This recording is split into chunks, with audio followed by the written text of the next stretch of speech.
শাড়ি না পরতে পারলে পরার কি দরকার তাই তো বুঝি না। এখন খোলা শাড়ি নিয়ে র্যাম্প ওয়াক করবে নাকি? সাফওয়ানের কথায় মেজাজ তুঙ্গে উঠে যায় আয়াতের। এই লোকের সমস্যা কি এটা আজ অবধি বুঝতে পারে না আয়াত। যখনই কোনো একটা অপ্রীতিকর সিচুয়েশনে পড়বে সেখানে লোকটা হাজির হবে, নয়তো ওনার সামনেই কোনো না কোনো অপ্রীতিকর সিচুয়েশন ঘটবে। একই হিল বেঁধে শাড়ি কুচি খুলে গেছে, উপর থেকে এনার বাক্যের শেষ নেই। দাঁতে দাঁত চেপে বলতে লাগলো, সাফন ভাই, আসলে কি বলুন তো, আমি বিয়ে থেকে পালানোর সময় ভাবিনি আমাকে ওয়ার্ল্ড রেস চ্যাম্পিয়নশিপে নিজের নামের পতাকা ওড়াতে হবে। আগে জানলে শাড়ি না, উইসাইন বেল্টের কস্টিউম পরে আসতাম। মুখ তো কেচির মতো চলে, তা তোমার বাবার সামনে মুখটা চালালে হয়তো এইভাবে পালাতে হতো না। চালিয়েছিলাম, বিনিময়ে বা গালে থাপ্পড় আর 7 দিন রুমে আটকে রেখেছিল। তোমার শাড়ির কুচি ঠিক হইলে কি আমরা যাইতে পারি? তোমার বাবার বডিগার্ডরা আসলো বলে। আয়াত আর কোনো কথা বলল না। বলে না কথায় কথা বাড়ে।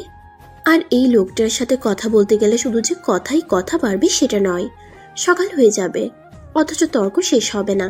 শেষমেশ দেখা যাবে বাবার বডিগার্ডরা সত্যি চলে আসবে। এখন তাড়াতাড়ি কোনো ট্রান্সপোর্ট ধরে কাজে অফিসে যেতে হবে। 1 ঘন্টা আগেও আয়াত একরকম ভেবেছিল, কিন্তু পুরো উল্টো কাহিনী ঘটে গেল। যাকে 2 চোখে সহ্য হয় না তার সাথেই এখন পালাতে হচ্ছে। 1 ঘন্টা আগে ক্রমাগত ইফাতকে ফোন দিয়ে যাচ্ছে আয়াত। ফোন ধরা তো দূর, খালি ওয়েটিং বলে যাচ্ছে ফোন অপারেটরের মহিলাটি। হাতে সময় খুব কম। আর 4 ঘন্টা পর আয়াতের বিয়ে, একটা বলদের সাথে, রামিম সাহেব অর্থাৎ আয়াতের বাবার বন্ধুর ছেলের সাথে। অনেকবার রামিম সাহেবকে বুঝাতে চেয়েছে আয়াত, কিন্তু লাভের লাভ কিছুই হয়নি। আয়াত রামিম সাহেবকে জানিয়ে দিয়েছে বিয়ে করলে ইফাতকেই করবে, ও বাদে কাউকে সে বিয়ে করবে না। কিন্তু রামিম সাহেবের এক কথা, উনি বেকার ছেলের সাথে মেয়ের বিয়ে দিবেন না, দরকার হলে ড্রাইভারের সাথে বিয়ে দিতেও রাজি। ইফাত গ্র্যাজুয়েশনের পর বেকার বসে আছে 3 বছর। সারাদিন ক্লাব পাবে বন্ধুদের সাথে টাকা উড়ানোই ইফাদের একমাত্র কাজ। তার কথা, তার বাবার এত টাকা যে সে সারা জীবন বেকার থাকলেও কিচ্ছু যায় আসবে না। আয়াত এবং ইফাদের রিলেশন প্রায় 4 বছর হতে চলল। যতবারই তাকে বিয়ের কথা বলে সে এড়িয়ে যায়। আয়াত তাকে বলতে বলতে মুখ ব্যথা করে ফেলেছে, অথচ তার কোনো হেলদোল নেই। আজ আয়াতের বিয়ে, অথচ ছেলেটার কোনো পাত্তাই নেই। টানা 20 বার ফোন দেওয়ার পর শেষমেশ ফোনটা তুলল ইফাত। বিরক্তির স্বার্থে বলল, কি ব্যাপার, এত ফোন দিতে হয়? কথা বলছিলাম তো বেবি। রাখো তোমার বেবি। ইফাত, আজকে আমার বিয়ে, তোমার কি কিচ্ছু যায় আসে না? আমি সেই দিনই তোমাকে বলেছিলাম বাবা সিরিয়াস। তুমি যদি কিছু না করো এবার সত্যি আমাকে হারিয়ে ফেলবে। তুমি কি সত্যি আমাকে ভালোবাসো? ইফাত, এখনো যদি কিছু না করো আর 4 ঘন্টা পরে আমার বিয়ে হয়ে যাবে, তাহলে চাইলেও কিছু করার থাকবে না। তুমি এটা এখন বলছো? তুমিই তো আমার সাথে এতদিন যোগাযোগ করনি। আজ 7 দিন পর আমি আমার ফোন পেয়েছি। তুমি তো একবারও আমার সাথে কথা বলার চেষ্টা করোনি। এখন তোমাকে ডিসিশন নিতে হবে, হয় আমাকে এখান থেকে পালিয়ে নিয়ে বিয়ে করবে, নয়তো আমি ওই বলদকেই বিয়ে করে ফেলবো। ঠিক আছে, আমি ব্যবস্থা করছি। ফোনটা রেখে কান্নায় ভেঙে পড়ল আয়াত। ভালোবাসা কতটুকু অসহায় করে তুলতে পারে তা প্রমাণ হাতে নাতে পাচ্ছে। দরজায় কড়া নাড়লে চোখ মুখ মুছে দরজা খুলে দেয় আয়াত। দরজা খুলতেই তানি ভেতরে ঢুকে। তানি আয়াতের বেস্টি। তানিকে পেয়ে জড়িয়ে ধরে চোখের পানি ছেড়ে দিল আয়াত।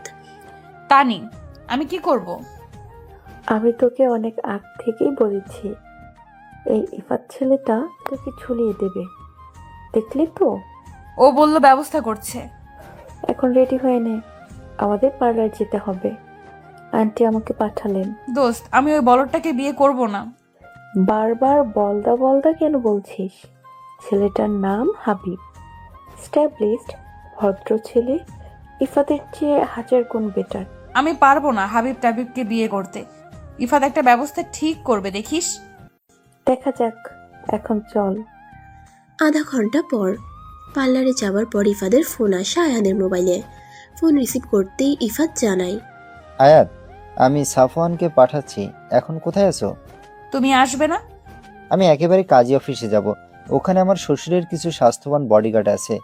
সাফওয়ানকে সন্দেহ করবে না। আচ্ছা, আমি গুলশান 1-এর এক পার্লারে আছি। আমি ঠিকানা SMS করে দিচ্ছি। মিনিট 15 পর সাফওয়ান এসে হাজির পার্লারের ঘেটে।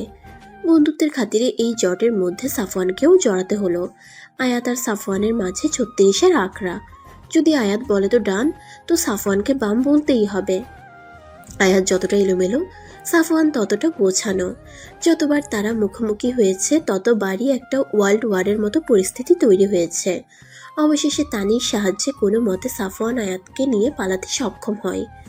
এখন আসি বর্তমান রাত 8:30। মিরপুর 2-এর কাজী অফিসের সামনে বিগত 1 ঘন্টা যাবৎ দাঁড়িয়ে আছে সাফওয়ান এবং আয়াত। গুলশান থেকে সরাসরি মিরপুর চলে আসে তারা, যাতে বডিগার্ডদের হাতে ধরা না পড়তে হয়। অথচ এখন ইফাদের কোনো খোঁজ নেই। বাহিরের বেঞ্চিতে বসে ঝিম ধরে বসে আছে আয়াত। সাফওয়ান ক্রমান্বয়ে ফোন করে চলেছে ইফাতকে, অথচ তার ফোন বেজেই চলেছে, কেউ রিসিভ করছে না। একটা বড় নিঃশ্বাস ফেলে আয়াতের পাশে গিয়ে বসে সাফওয়ান। মেয়েটার মুখটা চুপসে গেছে। যেখানে কিছুক্ষণ আগেও ঝগড়া যাচ্ছিল, অথচ এখন চুপচাপ মাথা নিচু করে বসে আছে। সারাদিন কিছু পেটে পড়েছে কিনা সন্দেহ। সাফওয়ান পাশে বসতেই বলে ওঠে, সাফন ভাই, আমি কি কোনো ভুল করে ফেলেছি? কেন বলো তো? এই দেখুন না, বাবা মার সম্মান জলাঞ্জলি দিয়ে ভালোবাসাকে পেতে চেয়েছিলাম, কি হলো? সেও আমাকে মাঝ রাস্তায় একা করে দিল। আচ্ছা, আমি তো কথা বলেছি ওনারা আর আধা ঘন্টা খোলা রাখবেন বলেছেন। আর না হলে কাল বিয়েটা করে নিও। ইফাতকে আমি চিনি, ও ঠিক চলে আসবে। সান্ত্বনা দিচ্ছেন? আর যাই করুক তোমাকে ঠকাবে না। সাফওয়ানের কথায় মলিন হাসি হাসে আয়াত। মেয়েটার হাসিটা দেখে সাফওয়ানের হৃদয় কিঞ্চিত কম্পন দিয়ে ওঠে। পুনরায় ইফাতকে ফোন দিতে থাকে সাফওয়ান। রাত 11টা। ইফাদের ফোন বন্ধ আসছে। কাজে অফিস বন্ধ। দীর্ঘশ্বাস ফেলে সাফওয়ান আয়াতকে বলে, আয়াত, আমার মনে হয় তোমার বাড়ি যাওয়া উচিত। তোমার বাবা মা হয়তো পাগল প্রায় হয়ে তোমাকে খুঁজছেন। আপনি বাড়ি চলে যান, ইফাত এখনো আসতে পারে। পাগলামি করো না, বাড়ি যাও। বাবা খুন করে ফেলবেন আমায়। আমার বাবার রাগ সম্পর্কে আপনার ধারণা নেই। আচ্ছা, উনি ইফাতকে অপছন্দ কেন করেন? বাবার ড্রাইভারের সাথেও আমাকে বিয়ে দিতে রাজি, কিন্তু বেকার ছেলেকে নিজের মেয়ের জামাই সে কিছুতেই করবেন না। মার জন্য টেনশন হচ্ছে, না জানি চিন্তায় বেহুশ হয়ে যাচ্ছে। তাহলে এখন কোথায় যাবে? জানি না, তানির বাসায় যেতে পারবো না। রাতেও রহেতুক একটা ঝামেলা হবে। এর থেকে আমি একটা হোটেল থেকে নিব, দেখি সকালে কি করা যায়। Are you sure? একটা সস্তা হোটেলের সামনে দাঁড়িয়ে আছে তারা। এত রাতে কোনো ভালো হোটেলে যাবার মতো ওয়ে নেই, সাথে টাকাও। শুধু যাতায়াতের টাকা, ভোটার আইডি আর কিছু ডকুমেন্টস বাদে আর কোনো টাকা নিয়ে বের হয়নি আয়াত। মনটা খচখচ করছে সাফওয়ানের। মেয়েটাকে এভাবে হোটেলে একা ফেলে যেতেও মন সায় দিচ্ছে না তার। হোটেলের ভেতর যেতে নিলেই সাফওয়ান হাত টেনে ধরে আয়াতের। পিছনে ফিরে চোখে চোখ রাখতেই ধীর কণ্ঠে সাফওয়ান বলে ওঠে, আমি ব্যাচেলর থাকি, এক রুমের চিলে কোঠা, কিন্তু এই হোটেলের থেকে মাছ better. If you want you can come with me. আমি নিচে বিছানা করে শুতে পারবো।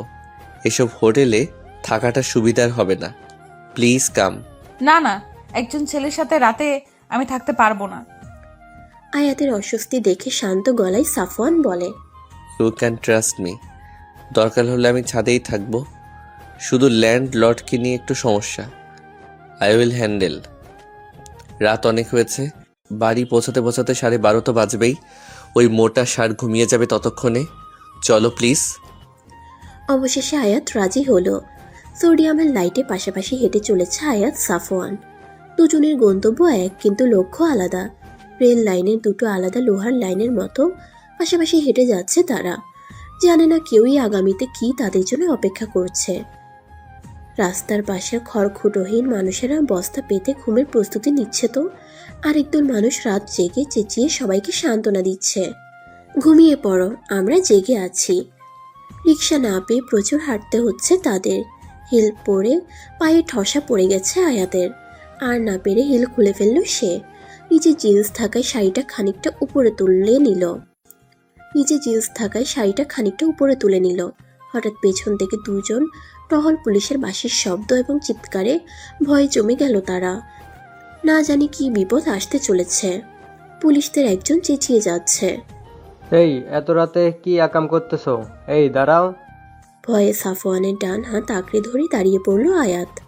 ধীর গলায় বলতে লাগলো, এখন কি হবে? সারা রাত থানায় কাটাবো নাকি?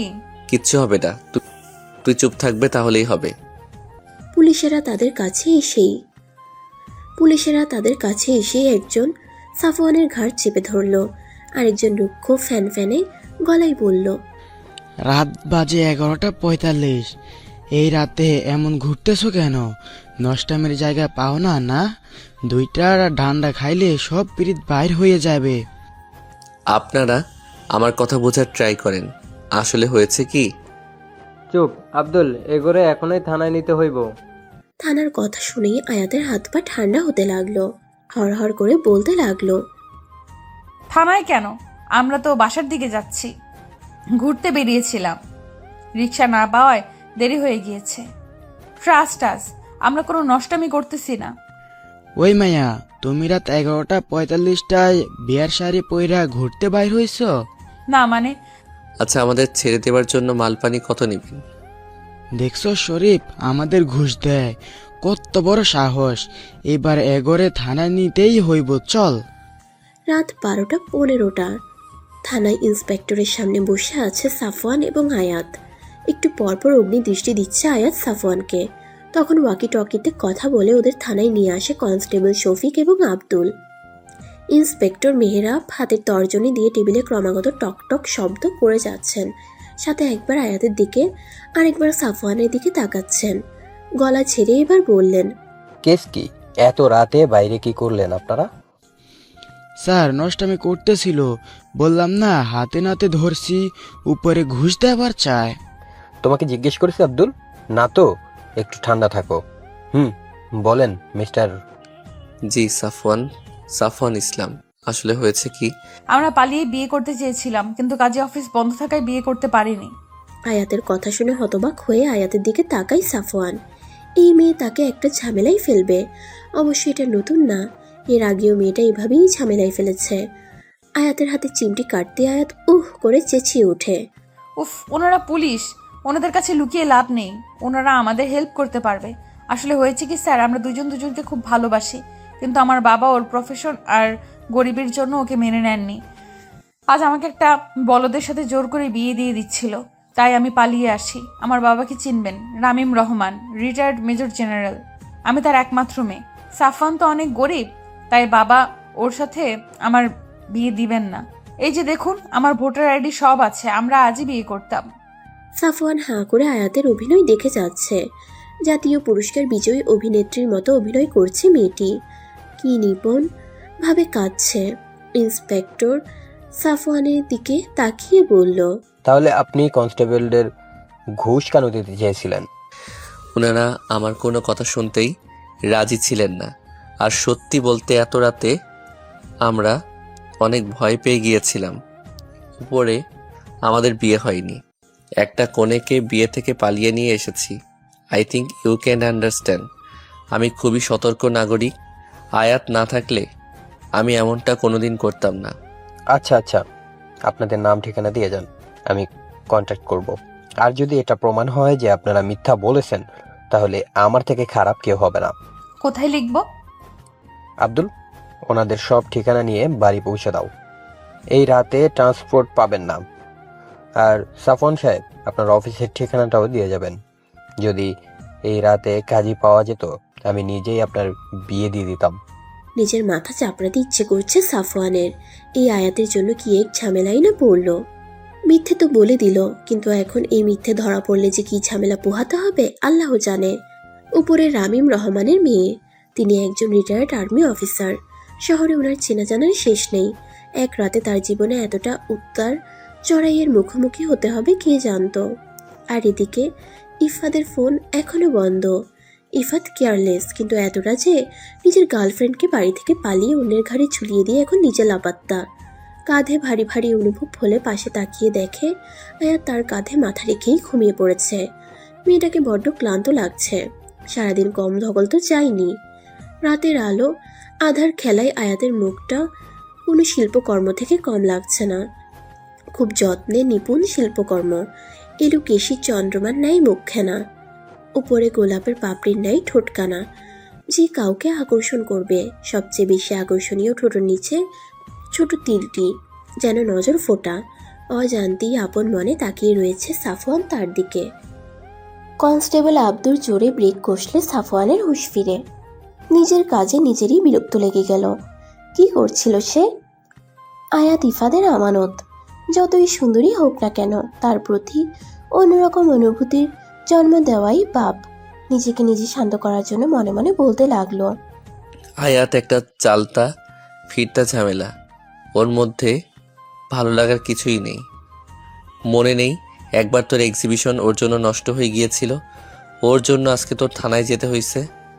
সাফওয়ান, তোকে ইগনোর করতে সোনো মোহিত হওয়া হই। তুই একজন আর্টিস্ট, তাই তোর ওকে দেখে ভালো লেগেছে, এটাই, আর কিচ্ছু না। পানের পিকটা ফেলে আব্দুল বিরক্ত কণ্ঠে বলে উঠল, এখানে বসে রাত কাটাইবেন নাকি যাইবেনও? আয়সা পড়ছে আপনার বাসা। ধন্যবাদ। এই আয়াত উঠো, বাসে এসে গেছে। আয়াতকে নড়াচড়া দেওয়ার পর অবশেষে বিরক্তি এবং ঘুম ঘুম গলায় বলে ওঠে, কি হয়েছে? আর একটু ঘুমাইতে দাও, তুমিও ঘুমাও। দূর উঠো না, বাসা চলে আসছে তো। কি শুনে কার কথা? আয়াত তো বেঘরে ঘুম। উপায়ন্তর না পেয়ে আয়াতকে কোলে করে নিয়ে ওঠা লাগলো সাফওয়ানের। দোয়া পড়তে পড়তে 5 তলায় উঠল সে। বাড়িওয়ালা দেখলে একটা কেলেঙ্কারি হয়ে যাবে। যদিও ঘড়ির কাঁটা 2টার ঘরে এসে পড়েছে, তবুও বলা যায় না। ওই লোকের ভরসা নেই। কোনো মতে আয়াতকে নিচে বসিয়ে দরজার লক খুলে সে। একটা মেয়েকে কোলে নিয়ে 5 তলা ওঠা চারটেখানি কথা না। যদিও আয়াতের ওজন তোলার মতো, তাও। আয়াতকে বেডে শুয়ে ফ্রেশ হতে চলে গেল সাফওয়ান। আজকের দিনটা খুব ধকলের ছিল। দুপুরের পর থেকে খাবারের কণাও পেটে পড়েনি। কালকে সকালে 8টায় অফিস আছে। এখন না ঘুমালে কালকে জম্বি হয়ে যেতে হবে। ফ্রেশ হয়ে একটা নীল 3/4 প্যান্ট আর কালো টি শার্ট পরে নিল সাফওয়ান। আয়াত বেঘরে ঘুমাচ্ছে। ওর উপর হাতে হাঁটলেও টের পাবে কিনা সন্দেহ। অবশ্য মেয়েটিও না খাওয়া। অনেকবার সেধেছিল সাফওয়ান, কিন্তু খায়নি। ওর উপর কতটা প্রেশার যাচ্ছে সেটা না বুঝলেও বুঝতে বাকি নেই সাফওয়ানের। চঞ্চল মেয়েটি নিজের কষ্টগুলো হাসির মাঝে লুকিয়ে রেখেছে। বাবা মাকে না বলে ভালোবাসার খাতিরে ছুটে এসেছে, কিন্তু সেই ভালোবাসাও কথা রাখেনি। রুমে এক বিন্দু জায়গা নেই শোয়ার। সাফওয়ানের পেন্টিং আর ক্যানভাসে ফ্লোর ভর্তি। শরীর ভেঙে যাচ্ছে। এখন এগুলো গোছানো একটা এভারেস্ট অভিযানের কাজ হবে। তাই উপায়ান্তর না পেয়ে ছাদে চলে যায় সে। আজ রাত নির্ঘুমই কাটবে বোঝা যাচ্ছে। ব্যানসন ধরিয়ে বাহিরের নজর দিল সে। খারাপ স্বভাব এই একটাই আছে তার, সিগারেট খাওয়া। নিকোটিন সব খারাপের মধ্যে একটি ভালো কাজও করে, তা হলো স্নায়ু শান্ত করে। আর আর্টিস্ট মানুষদের এটা খুব দরকার। সাফওয়ানের জীবনটা খুব এলোমেলো। আয়াত যেন এই এলোমেলো জীবনে আরও ঝড় এনে দিয়েছে। আর্টিস্ট হবার জন্য ঘর ছেড়ে শহরে আসে সে, কিন্তু অভাবের শহরে শখের দাম নেই। পড়াশোনা ভালো হওয়ায় একটা 17,000-এর চাকরি ফেনস্থ হয়ে গেছে। কিন্তু 17,000-এ ঢাকা শহরে কি হয়? সকাল 8টা থেকে রাত 7টা অবধি চাকরি করে। এসে রাতে নিজের কল্পনার দুনিয়াতে তুলি ঘোরায় সে। 2-3টা আর্ট গ্যালারিতে আঁকাও দিয়েছে, তাতে বেশি একটা লাভ হয়নি। একবার তো এক্সিবিশন ও পেয়েছিল, কিন্তু ওই আয়াতের জন্য সব আর্টগুলো নষ্ট হয়ে গিয়েছিল। তারপর থেকে মেয়েটাকে সাফওয়ানের সহ্য হয় না। অতীতের পাতা উল্টাতে উল্টাতে কখন সকাল হয়ে গেছে খেয়ালই নেই সাফওয়ানের। সকাল 6টা। রুমের দিকে হাঁটা দেয় সাফওয়ান। চিলে কোঠা আর ছাদ পাশাপাশি। একটা দরজা দিয়েই ঢোকা যায়। দরজাটা খুলতেই মুহূর্তে শীতদাঁড়া দিয়ে শীতল রক্ত বয়ে গেল সাফওয়ানের। ধরাম করে দরজা বন্ধ করে দিল সে। আয়াত তখন বেঘরে ঘুম। শাড়ি এলোমেলো, আঁচলের কোনো হদিস নেই। সাদা ধবধবে পেটটা উন্মুক্ত। মেয়েটা এত কেয়ারলেস কিভাবে হতে পারে? ঘুমে কারো শাড়ি এতটা এলোমেলো হয়ে যেতে পারে? দরজাটা আটকিয়ে পুনরায় ছাদে চলে এসেছে সাফওয়ান। চোখ বন্ধ করলে এখনো আয়াতের প্রতিচ্ছবি ভাসছে। এই প্রথম কোনো নারীকে এতটা কাছ থেকে দেখেছে সে। এত সুন্দর নারীও হতে পারে? যেন ভাস্করের নিপুণ হস্তের শিল্পকর্ম। মাঝে মাঝে ছেলেদের পক্ষেও নিজেকে আটকানো কঠিন হয়ে পড়ে। আর সব থেকে আকর্ষণীয় ছিল নাভির পাশের গাঢ় তিলটি। যে কোনো ছেলের মাথা ঘুরানোর জন্য সেটা যথেষ্ট। ছাদের পানির নলটি ছেড়ে মাথা ঢুকিয়ে বেশ কিছুক্ষণ বসে রইল সাফওয়ান। একই সকাল। উপরে কালকে রাতে বেশ শিশির পড়েছিল। পানিটা বেশ ঠান্ডা। এখন এই ঠান্ডা পানি থেরাপি তাকে কুচিন্তা থেকে রক্ষা দিতে পারবে। বেশ কিছুক্ষণ পর ঘড়ির দিকে তাকিয়ে দেখলো 7টা বাজতে চলেছে। মাথা ভেজানোর কারণে অর্ধেক শরীর এমনিতেই ভিজে গেছে। এবার ভেতরে যেতেই হবে। এখন না বের হলে অফিসে লেট হয়ে যাবে। মিনিট 20 জোরে জোরে করা নাড়লে আয়াতের সারা পাই সে। বেশ দৃঢ় কণ্ঠে বলে, আঁচলটা ঠিক করো, আমি ভেতরে আসছি। সকাল সকাল এমনিতেই ছটলা পেকে থাকে আয়াতের মাথা। উপরে মনে হচ্ছে মাথায় কেউ হ্যামার দিয়ে বেশ কিছুক্ষণ তবলা বাজিয়েছে। আশেপাশের দৃশ্য দেখে হাবলার মতো বেশ কিছুক্ষণ বসেছিল সে। কাল রাতে পুলিশের গাড়িতেই ঘুমিয়ে পড়েছিল। তারপর কিছু মনে নেই তার। চোখটা চারিদিকে ঘুরালে খেয়াল করে পুরানো একটি স্টোর রুমের মতো ঘরের চৌকির মতো বেড়ে বসে আছে সে। রুমের দেয়ালের রং খসে গেছে। লাস্ট হয়তো 3 বছর একবারও রং করা হয়নি। তার মানে এটা সাফওয়ানের জেলে কোঠার রুম। এবার ধীরে ধীরে বাস্তবে ফিরে আয়াত। বুঝতে পারে রাতে সাফওয়ান এখানেই তাকে নিয়ে এসেছিল। রুমটা খুব ছোট। এক পাশে একটা 3rd হ্যান্ড স্টিলের আলমারি, তার পাশে একটা কম দামি ছোট্ট টেবিল, তাতে রং তুলি স্কেচ বুক এলোমেলো করে পড়ে রয়েছে। ঘরের দক্ষিণ দিকে বেশ বড় জানালা। জানালা দিয়ে আকাশে স্পষ্ট দেখা যাচ্ছে। সাথে গাড়ির হর্নও শোনা যাচ্ছে। মানে বাড়িটা রোডের খুব কাছে। সারা ঘর অগোছালো, কিন্তু নোংরা নয়। ফ্লোরে সাফওয়ানের পেন্টিং এবং আঁকা ক্যানভাস ভর্তি। ফাঁকা ক্যানভাস ভর্তি। জানালার ঠিক পাশে একটা খুন ধরা আলনা আছে, তাতে সাফওয়ানের নোংরা কাপড় রাখা। ঘরটা পর্যবেক্ষণ শেষ হলে শুনতে পাই সাফওয়ান কড়া নেড়েই যাচ্ছে। সাফওয়ান যখন কথাটা বলে তখন নিজের দিকে তাকিয়ে নিজেই লজ্জা পেয়ে যায় সে। রাতে অস্বস্তির জন্য কখন আঁচল খুলে ফেলেছিল খেয়ালই নেই তার। কোনো মতে শাড়িটি দিয়ে নিজেকে পেঁচিয়ে সাফওয়ানকে ভেতরে আসতে বলে সে। সাফওয়ান একবার আয়াতের দিকে না তাকিয়েই আলমারির কাছে চলে যায়। শার্ট প্যান্ট বের করে ওয়াশরুমে ছুট লাগানোর সময় পিছন থেকে আয়াত ডাকলে বাধ্য হয়ে আয়াতের দিকে তাকায় সে। আমাকে আপনার একটা টি শার্ট দিবেন? আমার কাছে পরার মতো কোনো জামা নেই শাড়ি বাদে। আলমারি খোলাই আছে, নিয়ে নিও, আমার লেট হচ্ছে। বলেই ওয়াশরুমে ঢুকে থাম করে দরজা লাগিয়ে দিল সাফওয়ান। এলোমেলো চুল, ঘুম ঘুম চাহনি আর লাল হয়ে থাকা গাল দেখে কয়েকবার হার্টবিট মিস হয়েছে সাফওয়ানের। এই মেয়েকে খুব দ্রুত ইফাদের হাতে তুলে দিতে হবে, নয়তো পাগল হয়ে যাবে সাফওয়ান। সকাল 11টা। আয়াত জানালার পাশে দাঁড়িয়ে আছে। মনটা তার ভালো নেই। তানির কাছে সকালে ফোন দিয়েছিল। তানির কাছ থেকে জানতে পারে রামিম সাহেব তাকে অনেক কথা শুনিয়েছেন। তিনি তানির সামনেই বলে দিয়েছেন, আয়াতকে সামনে পেলে এর শেষ দেখে নেব। আয়াতের মা শারমিন বেগমের শরীরটা নাকি ভালো নেই। মেয়ে নিখোঁজ দেখে প্রেশার লো হয়ে 2-3 বার অজ্ঞান হয়েছেন। ছুটে যেতে ইচ্ছে করছে মায়ের কাছে, কিন্তু নিজের কর্মফল যে নিজেরই ভোগ করতে হবে। ইফাদের আশায় ঘর ছেড়ে আসার সময় একবারও কল্পনা করেনি আজ ভালোবাসার শাস্তি এভাবে পেতে হবে তাকে। ইফাদের ফোন এখনো বন্ধ। ইফাদের কিছু বন্ধু বান্ধবদের নাম্বার সাফওয়ানের কাছ থেকে নিয়ে রেখেছিল। তারা কেউই জানে না ইফাত কোথায়। আচ্ছা, ইফাদের কোনো বিপদ হয়নি তো? বাবা ওর কোনো ক্ষতি করে নাই তো? ধুর, আর ভাবতে পারছি না। একবার ইসরাতের সাথে কথা বলতে পারলে হয়তো জানতে পারতাম, কিন্তু ওর নাম্বারটাও বন্ধ। উফ, এই ভাই বোন নিজের ফোনটা কেন বন্ধ করে রেখেছে? আমি এখন কি করব? তানির বাসায় যেতে পারবো না। বাবা তানির বাসার সামনে পাহারা লাগিয়েছে। সাফওয়ান ভাইকে জ্বালানোর কোনো মানে হয় না। কিন্তু কোথায় যাব আমি? জানালার পাশে দাঁড়িয়ে নিজেই নিজেকে প্রশ্ন করে যাচ্ছে আয়াত। সামনে যে ডেড এন্ড, যাওয়ার পথটুকুও খুঁজে পাচ্ছে না। বুকের বাঁ পাশে চিনচিনে ব্যথা, চোখে নোনা জলের আবির্ভাব ঘটাচ্ছে বারংবার। সাফওয়ান মাঝে একবার ফোন দিয়ে খোঁজ নিয়েছে যে সে খেয়েছে কিনা। সে বন্ধু হিসেবে তার দায়িত্বের অধিক পালন করে যাচ্ছে, আর অসহায়ের মতো আয়াত তার সাহায্য নিয়ে যাচ্ছে। চোখ মুছে দৃঢ় পরিকল্পনা করলো সে। এবার কঠোর সিদ্ধান্ত নিতে হবে আয়াতের, খুব কঠোর। সোজা ইফাতের বাড়ি যেয়ে উঠবে সে।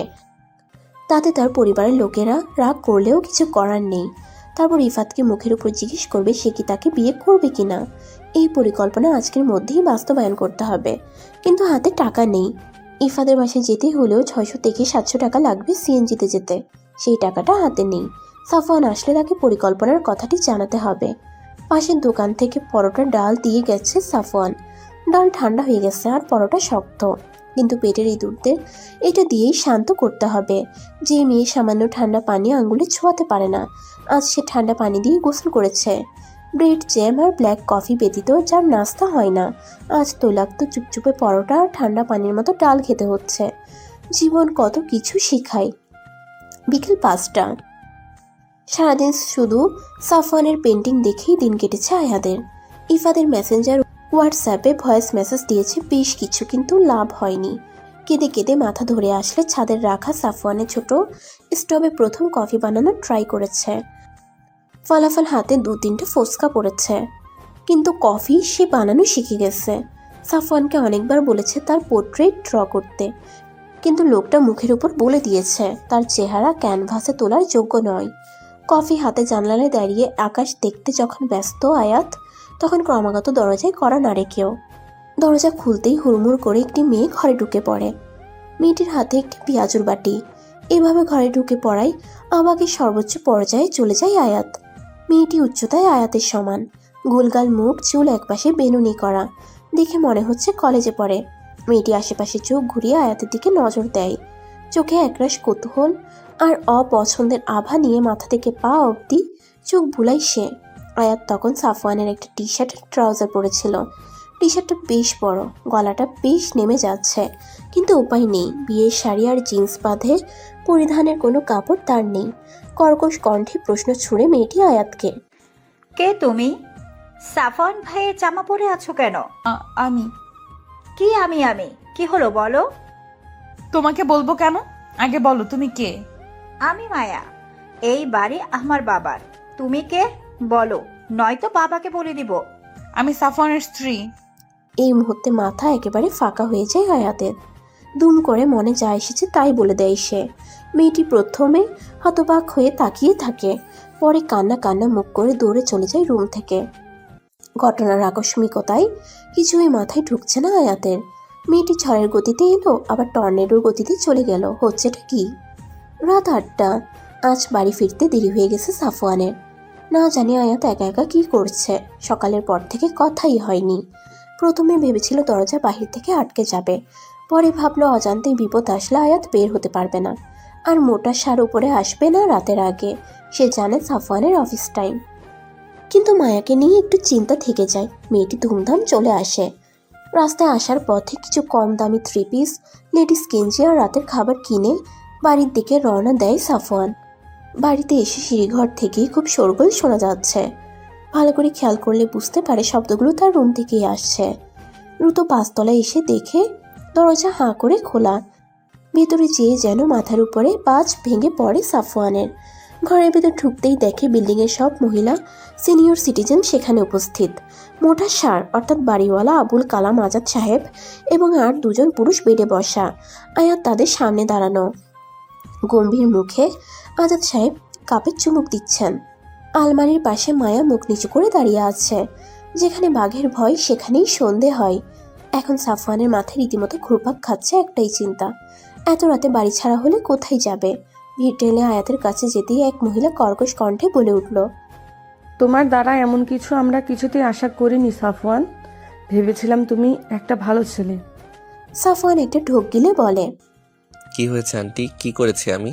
আজাদ সাহেব এবার উঠে দাঁড়িয়ে সাফওয়ানের সামনে এসে গলা খাকারি দিয়ে বললেন, আমি আশা করি নাই তুমি এমন একটা কাজ করবা। ভাবছিলাম তুমি আমার ছেলের মতো, কিন্তু বৌমারে ঘরে আনছো অথচ আমাদের একবারও জানাইলা না। সে তো মায়া আসছিল বইলেই জানতে পারছি আমরা। মেয়েটার একটা জামাও নাই, ও তোমার জামা পরে আছে। দুপুরে পরোটা আর ডাল খাইছে, আমাকে বললে খাবার পাঠিয়ে দিতাম। যাকগে বৌমা, তুমি কিন্তু সংকোচ করবা না। তোমার এই আজাদ চাচা আছেন, তুমি আমার কাছে মায়ার মতোই, তাই কোনো অসুবিধাতে আমাকে স্মরণ করবা। সাফওয়ান আসছে, আমরা এখন যাই, চলেন আপনারা। জি চাচা। আর সাফওয়ান, বিয়ে টিয়ে করছো, এখন আর একা না তুমি, তোমার ঘরে একটা বউ আছে, তাই এখন থেকে দায়িত্ববান পুরুষ হইতে চেষ্টা করো। ব্যাচেলার জীবন কিন্তু শেষ।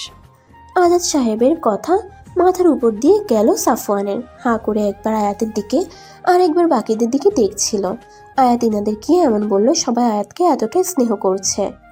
উপরে মোটা ষাঁড়, যে কিনা সাফওয়ানের সাথে সারাটাক্ষণ ভাড়া ভাড়া করে মাথা খারাপ করে দেয়, সে আয়াতকে বৌমা বৌমা করে তুলো তুলো করেছেন।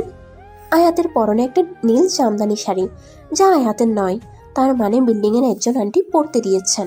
হচ্ছেটা কি? আন্টিরা সবাই আয়াতকে নতুন সংসারে যাবতীয় টিপস দিয়ে যাচ্ছেন। সাফওয়ান ফ্রেশ হয়ে সাদা টি শার্ট আর নেভি 3/4 প্যান্ট পরে নিল। আন্টিরা যাবার পর আয়াত যেন হাফ ছেড়ে বাঁচল। দরজা লাগিয়ে পেছনে ফিরতেই দেখে সাফওয়ান তোয়ালে দিয়ে ভেজা চুল মুছে যাচ্ছে। ভেজা চুলগুলো কপালে লেপটে আছে। টি শার্টটা বুকের সাথে যেন মিশে আছে। 6 ফিট লম্বা সুটাম দেহি পুরুষ, 3/4 প্যান্ট পরায় পায়ের খানিকটা দেখা যাচ্ছে। ভেজা পায়ের পশমগুলো লেপটে আছে। না চাইতেও চোখ তার দিকেই আটকে আছে। ছেলেটার মধ্যে কি যেন একটা আছে। এভাবে দেখলে তো নজর টিকা দিয়ে হাঁটতে হবে। সাফওয়ানের কথাই হুঁশ ফিরে আয়াতের। সঙ্গে সঙ্গে অন্যদিকে চোখ সরিয়ে নেয়। লজ্জায় মাথা কাটা যাওয়ার মতো অবস্থা। মনে মনে বলল, আল্লাহ মাটিটা ফাঁক করো, ঢুকে যাই। আয়াতের কাছে সাফওয়ানের খুব হাসি পাচ্ছে। টেবিলে রাখা ব্যাগটা এগিয়ে দিয়ে বলল, এখানে কিছু জামা কাপড় আছে আর খাবার নিয়ে এসেছি। আচ্ছা, তুই বিল্ডিংয়ের লোকদের কি এমন বলেছ যে তারা তোর মাথায় তুলে রেখেছে? ওইটা আসলে হয়েছে কি, 1.5 ঘন্টা আগে মায়া চলে যাবার পর একা একা বোর হচ্ছিল আয়াত, তাই ঘুমিয়ে পড়েছিল সে। হঠাৎ খুব জোরে দরজা ধাক্কা দিলে লাফ দিয়ে উঠে সে। মনে হচ্ছিল ঘরে ডাকাত পড়েছে। ধীর পায়ে দরজা খুলতেই হুড়মুড়িয়ে একদল মহিলা আর 3 জন মধ্যবয়স্ক পুরুষ ঘরে ঢুকে পড়ল। আকস্মিকভাবে এত মানুষ ঘরে ঢুকে পড়ায় আয়াত ভয়ে সিটিয়ে যায়। সবাই তাকে মাথা থেকে পা অবধি এমনভাবে দেখছেন যেন একটা চিড়িয়াখানার জন্তু দেখছে। তাদের মধ্যে থেকে মায়ার সামনে এসে একজন মোটা ভুঁড়ি এবং রাজকীয় গোফধারী পুরুষকে বলতে লাগলো, এই যে সেই চোর, বলেছি না সাফন ভাইয়ের কাপড় পরে আছে, আবার বলছে সাফন ভাইয়ের স্ত্রী। হয়েছে, এবার তুমি চুপ করে থাকতে পারো। তাদের কথোপকথনে বুঝতে বাকি রইল না ইনি বাড়িওয়ালা। এই লোকটাকেই সাফওয়ান মোটা ষাঁড় বলে। মানুষটার চেহারা একটু ষাঁড়ের মতোই, গোলগাল মুখ, রাগি রাগি চোখ, ঠোঁটের উপরে রাজকীয় গোফ। মানুষটার উচ্চতা খুবই কম, কিন্তু বিশালাকার দেহ। দেহ না ভুঁড়ি। লোকটি এগিয়ে এসে আয়াতের সামনে দাঁড়ায়। তারপর রাগী কণ্ঠে বলেন, তুমি কে? এখানে কি করো? আমি কি আমি? আমি কি? আমি সাফওয়ানের বউ। না তোতলা নাকি? না আমি তো জানি সাবহান অবিবাহিত ব্যাচেলর। কবে হলো তোমাদের বিয়ে? আঙ্কেল, আসলে আমরা কালকে পালিয়ে বিয়ে করেছি। হ্যাঁ? জি, পালিয়ে বিয়ে করেছি। আসলে আমাদের সম্পর্ক 4 বছরের। বাবা কাল জোর করে আমার বিয়ে দিতে চেয়েছিল। সাফওয়ান তো ভালো চাকরি করে না, তাই সাফওয়ানকে মেনে নেননি আঙ্কেল। কি করব বলুন, উপায় ছিল না আমাদের, তাই আমরা পালিয়ে বিয়ে করেছি। আমার কাছে কোনো কাপড়ও নেই, তাই সাফওয়ানের কাপড় পরেছি। আমি বাধ্য করেছিলাম সাফওয়ানকে। এখানে সাফওয়ানের কোনো দোষ নেই। বলেই কান্না করতে লাগলো আয়াত। আয়াতের কান্না রামিম সাহেব ব্যতীত যে কোনো মানুষকে গলিয়ে দেবার ক্ষমতা রাখে। আজাদ সাহেব আয়াতের মাথায় হাত রেখে নরম স্বরে বলেন, কিন্তু মা, কাজটি কি তুমি ভালো করেছো? তোমার মা বাবা কতই না কষ্ট পেয়েছেন বলো। আঙ্কেল, যদি আমার হাতে উপায় থাকতো আমি কি এরকম করতাম বলুন? তবে আমার দৃঢ় বিশ্বাস বাবা মা ঠিক একদিন আমায় বুঝবে, দেখবেন। বলতে বলতে গলা ধরে এসেছে আয়াতের। আসলেই কি রামিম সাহেব বুঝতে পারবে তাকে? যদি রামিম সাহেব বিয়ে দেবার জন্য এতটা অস্থির না হতেন, তবে কি আজ এভাবে পালিয়ে আসতে হতো তাকে? মা, তুমি আমার সাথে আসো। আমার একটা শাড়ি আছে, ওইটা পরবি। নতুন বউ এভাবে টি শার্ট পরা মানায় না। এক আন্টির কথায় ধ্যান ভাঙে আয়াতের। তারপর আন্টি আয়াতকে শাড়ি পরিয়ে দেন। আয়াত সবার জন্য কফি বানায়। একটা আড্ডার আমেজ তৈরি হয়। মায়া মুখ কালো করে এক জায়গায় দাঁড়িয়ে থাকে। আয়াতের বুঝতে বাকি নেই মেয়েটা তাকে চরম অপছন্দ করে। ঢাকার ব্যস্ততার মাঝে কোনো অপরিচিত মানুষও এতটা আন্তরিক হতে পারে, এটা যেন কল্পনার বাহিরে আয়াতের জন্য। মানুষগুলোকে মিথ্যে বলতে একদম ভালো লাগছে না তার, কিন্তু করারও কিছু নেই, নয়তো সাফওয়ানকে ঘরছাড়া হতে হবে। ফ্ল্যাশব্যাক শেষ হলে দেখে সাফওয়ান হাঁ করে তার দিকে তাকিয়ে রয়েছে। তুড়ি দিয়ে হাত নাড়িয়ে বলে, কি হলো? এইভাবে ক্যাবলাকান্তের মতো কি দেখছেন? তুমি অভিনেতা হলে কিন্তু ভালো নাম কামাতে পারতে। তা তো আমি জানি। কি করব, আপনার প্রেমিকা পুরো আটঘাট বেঁধে এসেছিল আপনার সুপ্ত প্রেমকে কলি থেকেই উঠিয়ে ফেলার জন্য। Sorry, but I had no choice. কি কিসের প্রেমিকা? ও আমার কেউ লাগে না। ন্যাকা যেন কিচ্ছু বোঝে না। ওখানে কেউ না থাকলে আমাকে কাজটা চিবিয়ে খেত। আজীব। আমি তো ব্যাচেলর, তাই না? সত্যি সত্যি বিয়ে করলে এ বাড়িতে তুলবো কিভাবে? বিয়ে করে বউকে নিয়ে এই চিলেকোঠায় উঠবেন নাকি? আর উঠলেও বলবেন আমি দা নিয়ে আপনাকে দৌড়ানি দিয়েছিলাম, আমাকে তালাক দিয়ে দিয়েছেন। ধন্য তুমি। ইফাদের সত্যি কপাল পুড়েছে। ইফাদের কথা শুনতেই উজ্জ্বল মুখটা মিয়ে গেল আয়াতের। সাফওয়ান আয়াতের মুখ দেখে বুঝতে পেরেছে ইফাদের খোঁজ এখনো পায়নি। আয়াতের মন ভালো করতে বলল, আমি আজকে গ্রিল নিয়ে এসেছি ভালো খেতে, এখনো গরম আছে, চলো খেয়ে নেই। আমার খিদে নেই। এই দেখো, আমি এতদিন একা একা খেয়েছি, আজ তুমি আছো, আমি চাই না একা একা খেতে, চলো না প্লিজ। সাফওয়ানের জোড়াজুড়িতে না পেরে শেষমেশ খেতেই হলো আয়াতকে। খাওয়া দাওয়া শেষে আয়াত বেডে আর সাফওয়ান নিচে বিছানা বিছিয়ে শুয়ে পড়ল। সারাদিনের ক্লান্তি আর কাল রাত না ঘুমানোর জন্য সাফওয়ান শুতেই ঘুমের রাজ্যে তলিয়ে গেল। কিন্তু আয়াতের চোখে যেন ঘুম নেই, মনে যেন ঝড় বয়ে যাচ্ছে। এপাশ ওপাশ ফিরে যখন ঘুম আসছিল না, তখন উঠে ছাদে চলে যায় সে। ফোনে ইফাদের নাম্বার ডায়াল করতেই ফোনটি অন পায়। বেশ কিছুক্ষণ বাজার পর কেউ ফোনটি রিসিভ করে। আয়াত হ্যালো বলতেই শুনতে পায় একজন মহিলার কণ্ঠ। অপর পাশের মানুষটি বলে, হ্যালো, কাকে চান? আমি আয়াত। আপনি কে বলছেন? আপনি কি পেশেন্টের কেউ হন? পেশেন্ট মানে? কাপা কাপা গলায় প্রশ্ন করে আয়াত। তখন অপর পাশ থেকে শুনতে পায়, আমি মেডিকেল হাসপাতাল থেকে বলছি। মোবাইলটি পেশেন্টের সাথে পাওয়া গেছে, কিন্তু ওনার যা অবস্থা, তাই আমি মোবাইলটা আমার কাছে রেখেছি। পেশেন্ট বলতে কি হয়েছে ওর? উনি একটা ছোট অ্যাক্সিডেন্ট করেছে, দুটো বোন ফ্র্যাকচার হয়েছে। আজ 2 দিন হয়েছে উনি এখানে অ্যাডমিট। ওনার সাথে কোনো আত্মীয় বা পরিবারের কেউ আসেনি। আমি আজকে মোবাইলটা অন করলাম যাতে কেউ ফোন করলে জানতে পারি। এটা কোন মেডিকেল? ঢাকা মেডিকেল। ও ভালো আছে তো? হ্যাঁ, টেনশনের কোনো কারণ নেই, 1 মাসের মধ্যে নর্মাল হয়ে যাবে। ঠিক আছে। ও কি ঘুমাচ্ছে? হ্যাঁ, ওনার তো রেস্ট দরকার। বেশ, আমি কাল সকালেই আসবো, আপনি ফোনটা রিসিভ করবেন প্লিজ। আচ্ছা। ফোনটা রেখে কান্নায় ভেঙে পড়ে সে। যেটার ভয় পাচ্ছিল ঠিক সেটাই হয়েছে। ইফাত এত বড় একটা বিপদে ছিল, আর সে কিনা জানতোই না, কি ভুলটাই না বুঝেছিল। সকাল হতেই ঢাকা মেডিকেলে যেতে হবে, নয়তো সত্যিই দেরি হয়ে যাবে। সারা রাত দুশ্চিন্তাতেই কাটিয়ে দিল। ঘুম যেটুকু এসেছিল তাও পালিয়ে গেছে। না জানি ইফাতকে কি অবস্থায় দেখবে। সকাল 5টা, আজানের সাথে সাথেই ঘুম ভেঙে গেল সাফওয়ানের। চোখ খুলতে বেডের দিকে চোখ পড়তেই দেখলো আয়াত নেই। এক লাফে শোয়া থেকে উঠে বসলো। আশেপাশে চোখ ফিরিয়ে দেখলো, না, মেয়েটি নেই। বেটি ব্যস্ত হয়ে খুঁজতে লাগলে দেখতে পেল দরজার ফাঁক দিয়ে নীল শাড়ির আঁচল দেখা যাচ্ছে। তার মানে আয়াত ছাদে রয়েছে। মেয়েটি কি তবে রাতে ঘুমোয়নি? ধীর পায়ে ছাদের দিকে এগিয়ে গেলে দেখতে পায় বিষণ্ণ চিত্তে বাহিরের দিকে তাকিয়ে রয়েছে আয়াত। সূর্যের প্রথম কিরণে দীপ্তময়ী মুখটা যেন বুকে চেয়ে লাগার ক্ষমতা রাখে। চুলগুলো হাওয়ার সাথে তাল মিলিয়ে আপন মনে উঠছে।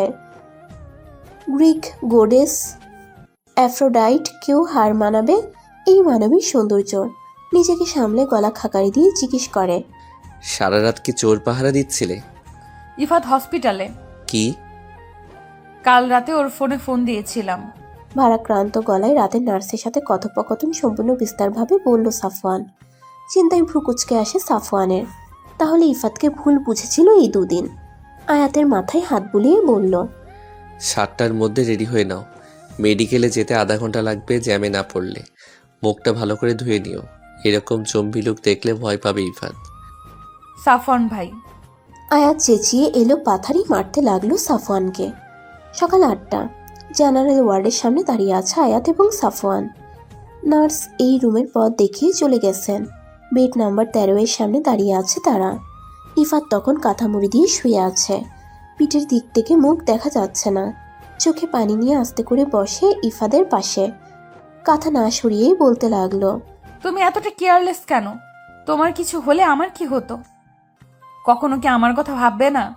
আমাদের তো সেদিন বিয়ে করার কথা ছিল, জানো? আমি লাল বেনারসি পরেছিলাম, ঠিক তুমি যেমনটা পছন্দ করো তেমন ভাবে সেজেছিলাম। অথচ দেখো কি হলো। কথা বলবে না আমার সাথে? ও গো। আয়াতের কথাগুলো শুনে অজান্তেই বুকের বাঁ পাশে তীক্ষ্ণ ব্যথা অনুভব হতে লাগলো সাফওয়ানের। এমন তো হবার কথা ছিল না, তাহলে কেন এমনটা হচ্ছে? দ্বিধা দ্বন্দ্বে জর্জরিত সাফওয়ান ওয়ার্ড থেকে বেরিয়ে গেল। দম বন্ধ লাগছিল এই মুহূর্তে তার। অপরদিকে কথাবার্তা শেষে আয়াতের আকুতি মিনতিতে পাশে শোয়া লোকটির ঘুম ভেঙে যায়। কাঁথাটা সরিয়ে বলে, ওগো কবে বিয়ে করবে আমায়? কাঁথা সরানোর পর রীতিমতো শক খায় আয়াত। চিকন চিপচিপে বডির একটা লোক সেখানে শুয়ে আছে। মুখ ভর্তি দাড়ি, চোখের নিচের কাটা ঘা যেন তার কুকামের সাক্ষী দিচ্ছে। কে আপনি? আমি শওকত। ইফাত কোথায় তাহলে? আমি কি জানি? 1 মিনিট। নার্স, নার্স, কোথায় আপনি? নার্স দৌড়ে এলে জিজ্ঞেস করে, কি হয়েছে? এটা আমার ইফাত না। ইফাত কোথায়? মানে? মানে যার ফোন দিয়ে আপনার সাথে আমার কথা হয় উনি কোথায়? তিনি ইনার কাছেই আমি ফোনটা পেয়েছি। Are you sure? হ্যাঁ। এবার তেড়ে এসে শকুতের কলার চেপে জিজ্ঞেস করে আয়াত, এই ফোন আপনার কাছে কিভাবে এলো বলেন, নয়তো পুলিশে দেব। ওয়ার্ডের ভেতরে শোর গোলে সাফওয়ান দৌড়ে ভেতরে যায়। সেখানে যেয়ে দেখতে পায় আয়াত রীতিমতো একটা রোগা পটকা লোককে গলা ধরে ছাকাচ্ছে। তাড়াতাড়ি আয়াতকে সেখান থেকে সরিয়ে আনে সাফওয়ান, নয়তো দেখা যেত লোকটা ওখানেই অক্কা পেতে হতো। সকাল 9:30। একটা নাস্তার দোকানে মুখোমুখি বসে নাস্তা করছে সাফওয়ান এবং আয়াত। কারো মুখে কোনো কথা নেই। সাফওয়ান আপন মনে পরোটা ডাল খেয়ে যাচ্ছে, আর আয়াত শুধু পরোটা নড়াচড়া করছে। শওকত মোবাইলটা সিএনজিতে করে ইফাদের মিরপুর থেকে উত্তরা যাবার পথে পকেট থেকে চামে চুমে চুরি করে নেয়। অনেক আকুতি করে ইফাদের সাথে একই সিএনজিতে উঠেছিল সে। ইফাত নেমে যাবার পর ভেবেছিল চোরাই বাজারে বিক্রি করলে ভালো দাম পাবে, কিন্তু সেটা হবার আগেই রাস্তা পার হতে গিয়ে বাইকের নিচে চাপা পড়ে হাড় ভেঙে মেডিকেলে ভর্তি হয়। কাহিনী শোনার পর থেকে মুখটা শুকিয়ে গেছে আয়াতের।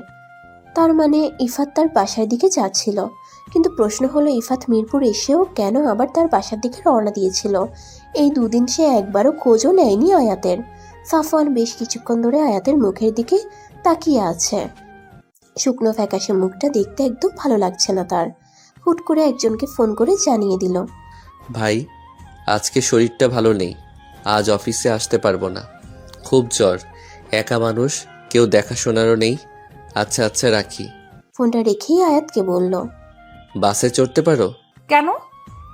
অবাক হয়ে আয়াত প্রশ্ন করলে উত্তরে সাফওয়ান বলে, উত্তরা যাব, হাতে 200 টাকা আছে, এসি বাসে নিতাম কিন্তু আবার ফেরত বাসায় যেতে হবে তো, তাই বলছি যাবে খাটারা বাসে? চলুন, আমার কোনো সমস্যা নেই। উৎসাহিত হয়ে বলল আয়াত। যেই ভাবায় সেই কাজ। মিল দিয়ে মরে যেয়ে বেশ কিছুক্ষণ দাঁড়ানোর পর বাস আসলো। ধাক্কাধাক্কি করে কোনো মতে একটা সিট জোগাড় করে দিল আয়াতকে সাফওয়ান। গন্তব্য এখন ইফাদের বাসা। বিকেল 5টা। বাড়ির পথে রওনা দিচ্ছে আয়াত এবং সাফওয়ান। আয়াতের চোখ থেকে না চাইতেও পানি পড়ছে। সাফওয়ান যাতে না দেখে তাই লুকিয়ে অন্যদিকে ফিরে পানি ফেলছে সে। প্রথমে ইফাদের বাড়ি গিয়েছিল, বাড়িতে তালা মারা। আশেপাশের লোকেরা জানে না তারা কোথায়। গতকাল সকালে নাকি ফুল ফ্যামিলি ব্যাগ বস্তা বেঁধে চলে গিয়েছে। প্রথমে অনেকবার ইসরাতকে ফোন করার চেষ্টা চালিয়ে কিন্তু ফলাফল শূন্য। তারপর সাফওয়ান তাকে বলে বাড়ি ফিরে যেতে। খুব সাহস করে শারমিন বেগমকে ফোন লাগাই সে, কিন্তু ভাগ্য এতটাই খারাপ ফোনটা রামিম সাহেব ধরেন। হ্যালো, কে বলছেন? বাবা, আমি আয়াত। আপনি ভুল নাম্বারে ফোন করেছেন, আমি আয়াত নামের কাউকে চিনি না। প্লিজ বাবা, কথাটা শোনো প্লিজ। হ্যালো হ্যালো বাবা, হ্যালো। রামিম সাহেব ঠাস করে ফোন কেটে দেন। এখন আর কোনো উপায়ন্তর না পেয়ে পুনরায় রওনা দিচ্ছে সাফওয়ানের চিলেকোঠায়। সিঁড়ি বেয়ে উঠতেই সাফওয়ানের পা আটকে যায়। নিজের ঘরের দরজার সামনে আজাদ সাহেবের সাথে একজন মহিলা আর পুরুষকে দেখে মাথা যেন ফাঁকা হয়ে যায়। সাফওয়ানকে থেমে যেতে দেখে আয়াতও অবাক হয়। আজাদ সাহেব তাদেরকে সিঁড়িতে দেখেই বলে উঠল, ওই যে সাফওয়ান আর বৌমা চলে এসেছে। সামনে দাঁড়িয়ে থাকা নারী তখন এগিয়ে এসে সাফওয়ানের সামনে এসে দাঁড়ায়। ঠাস করে সাফওয়ানের গালে থাপ্পড় লাগিয়ে দেয় এবং বলে, এত বড় হয়ে গেছো যে বাড়িতে না জানিয়ে বিয়ে অব্দি করে ফেলেছো? বাহ, এটা তোমার থেকে আশা করিনি সাফওয়ান। ইচ্ছে করছে। ভাগ থামো, কি করছো? ওর ওয়াইফ পাশে, আমরা ভিতরে গিয়ে কথা বলি, চলো। পুরুষটি মহিলাটিকে কোনো মতে শান্ত করে থামালো। অবস্থা বেগতিক দেখে আজাদ সাহেবও দাঁড়ালেন না। সাফওয়ান একটা ঢোক গিলে বলল, আপা ভেতরে যে কথা বলি প্লিজ। কথা বলার মতো কোনো পরিস্থিতি রাখছো? তাই বলি 1 সপ্তাহ হয়ে গেছে, বাসায় পা রাখো না কেন তুমি? প্লিজ দুলা ভাই, বোঝেন না। শখ ভেতরে চলো, আমরা ভিতরে গিয়ে কথা বলি, প্লিজ। সিন ক্রিয়েট করো না। বিকেল 6টা, মুখোমুখি বসে রয়েছে আয়াত এবং সোহাগ। সাফওয়ানের মুখে সব শুনে ভ্রু কুচকে তাকালো আয়াতের দিকে। আয়াত মাথা নিচু করে বসে রয়েছে, একটা বড় নিঃশ্বাস ছেড়ে পড়ল। এই মেয়েটাকে নিজের বাড়ি কোন আক্কেলে রাখলি তুই? প্রবলেম হয়েছে আমাকে বলতে পারতি, আমার বাসায় থাকতো। আমার প্রাপ্তবয়স্ক ছেলে মেয়ে বিনা বিয়েতে এক রুমে থাকাটা কি খুব ভালো দেখায়? আপা, পরিস্থিতি এমন ছিল না যে তোমাকে জানানোর সময় পাইনি। এখন রাত 1:30টায় তোমার বাড়িতে ওকে নিয়ে কিভাবে যেতাম বলো? উপর থেকে প্রতিদিন নতুন ঝামেলা। কিন্তু তুমি তো অবুঝ নও সাফওয়ান, একটা মেয়ে তোমার বাড়িতে আছে, ওকে তো ওর বাড়ি ফিরতে হবে। তখন লোকে নানা কথা বলবে, তখন সেটা হ্যান্ডেল করবে কিভাবে? আর ইফাতের খোঁজও তো জানো না। সোহাগ শান্ত হও। রবিন একটা কথাও বলবা না? ওকে প্রশ্রয় দিতে দিতে এই অবস্থা করেছো তোমরা। তুমি আর মার প্রশ্রয় ও আজকে ঘর ছেড়েছে। সোহাগ সাফওয়ানের বড় বোন। সাফওয়ানের থেকে 4 বছরের বড় সে। ছোটখাটো গোলগাল মানুষটি সব দিকে ঠিক থাকলেও মাথাটা খানিকটা গরম। হাতের তুড়ির সাথে সাথে মাথাটা তার গরম হয়ে যায় তার। রবিনের সাথে বিয়েটা হয়েছিল আজ থেকে 6 বছর আগে। এখনো বাচ্চা হয়নি তাদের। রবিন খুবই শান্তশিষ্ট একজন পুরুষ। সোহাগকে অসম্ভব ভালোবাসে সে, কিন্তু সোহাগের রাগকে প্রচুর ভয় পায়। সাফওয়ান অনেক চেষ্টা করেও যখন সোহাগকে থামাতে পারছে না, তখন আয়াত শান্ত এবং ধরা গলায় বলে, আপা, আমার যাওয়ার কোনো জায়গা নেই। আমার এক বান্ধবীর বাসায় থাকতে চেয়েছিলাম, কিন্তু বাবা তাকে এতটা অপমান করেছে যে সে আমার সাথে কথাও বলতে চাচ্ছে না। বাবাকে ফোন করলে বাবা ফোনটা কেটে দিচ্ছে। আপা, আমি কি করব বলুন? আমার কাছে টাকাও নেই কোনো হোস্টেলে থাকার মতো। ইফাত এতটা কেয়ারলেস কিভাবে হতে পারে? একটা মেয়ের ইমোশন নিয়ে এভাবে খেলার আগে ওর একবার বিবেকে বাঁধলো না? আপা শান্ত হও, বিপি বাড়িয়ে ফেলবে তো। রাখতে বিবি। মেয়েটার মুখ দেখেছিস? ইস, বেচারি। শোনো আয়াত, তোমার এই বোন আছে, তুমি কিচ্ছু চিন্তা করো না। কে বলেছে তোমার কেউ নেই? তুমি আমাদের সাথে খুলনা যাবে। সেখানে থেকে আসার পর আমি নিজে আঙ্কেলের সাথে কথা বলবো। না চাইতেও আয়াতের চোখ ভিজে আসে। নিজের কোনো ভাই বোন না থাকার কারণে বড় বোনের কমতিটা সবসময় খোলতো আয়াতের কাছে। আজ যেন সেই জায়গাটা পূরণ হয়েছে সোহাগের জন্য। জড়িয়ে ধরে সোহাগকে। তাদের এই মধুর মিলন দেখে সাফওয়ান এবং রবিন হতবাক। এই না সোহাগ মাথা গরম করে অস্থির করে ফেলছিল সবাইকে, অথচ এখন আবহাওয়া কি শীতল কি মধুর। রাত 10টা।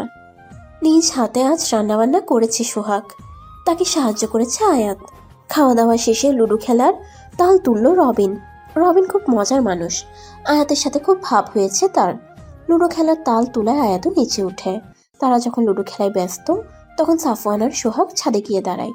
সাফওয়ান সোহাগকে জিজ্ঞেস করে, আপা, তুমি আমার চিলেকোঠায় ভুলেও পা রাখো না। আজ কি মনে করে? সুহানার বিয়ে করেছে বাবা। কবে বিয়ে? সামনের সপ্তাহে। মা খুব কান্না করেছিল, বলেছে তোকে না নিয়ে যাতে বাড়ি না ফিরি।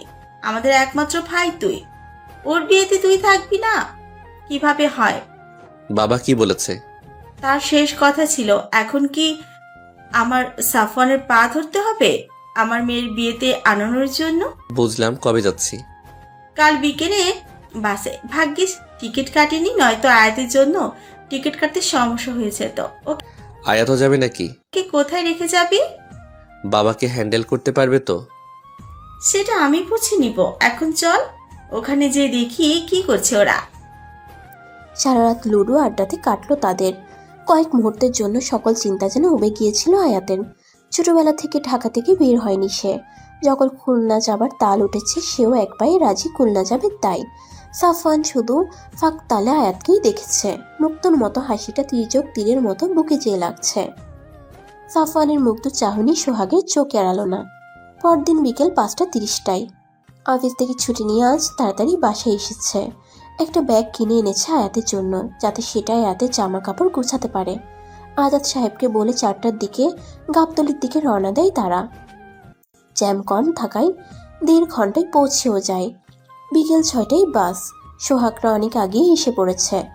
বাসে উঠে প্রথমে গোল লাগলো কিভাবে বসবে। সোহাগদের পুরো পরিবার যাচ্ছে। শ্বশুর শাশুড়ি, সোহাগের 2 দেবর, তাদের ওয়াইফ এবং বাচ্চারা। রবিনের বাসায় সবাই জানে আয়াত সোহানার বান্ধবী। ভাগ্যক্রমে আয়াত আর সাফওয়ান পাশাপাশি বসলো। সোহাগ যদিও বারবার আয়াতের পাশে বসতে চাইছিল, কিন্তু রবিন জিদ করায় সেটি আর হয়ে উঠল না। কেন জানে আজ বারংবার চাচ্ছিল যাতে আয়াতের পাশেই যেন সে বসতে পারে। আজকাল মেয়েটিকে বড্ড বেশি ভালো লাগতে শুরু করেছে। আগেও যে এমনটা হতো না তা নয়, কিন্তু আগে যতবার এই খেয়াল মাথায় এনেছে ততবার বন্ধুত্বের দোহাই দিয়ে নিজের সুপ্ত আশাকে ধামাচাপা দিয়ে দিত। কিন্তু আজকাল বেহায়া মনটাকে নিয়ে যেন একদম পেরে উঠছে না। রাত 12টা, ফেরির জন্য দাঁড়িয়ে আছে বাসটি। বিগত 2 ঘন্টা লাইনে দাঁড়িয়ে আছে, এখনো সিরিয়াল পায়নি। এদিকে বাসে সবাই ঘুমে বিভোর। বাসের হালকা ঝাঁকুনিতে ঘুম ভেঙে গেল আয়াতের।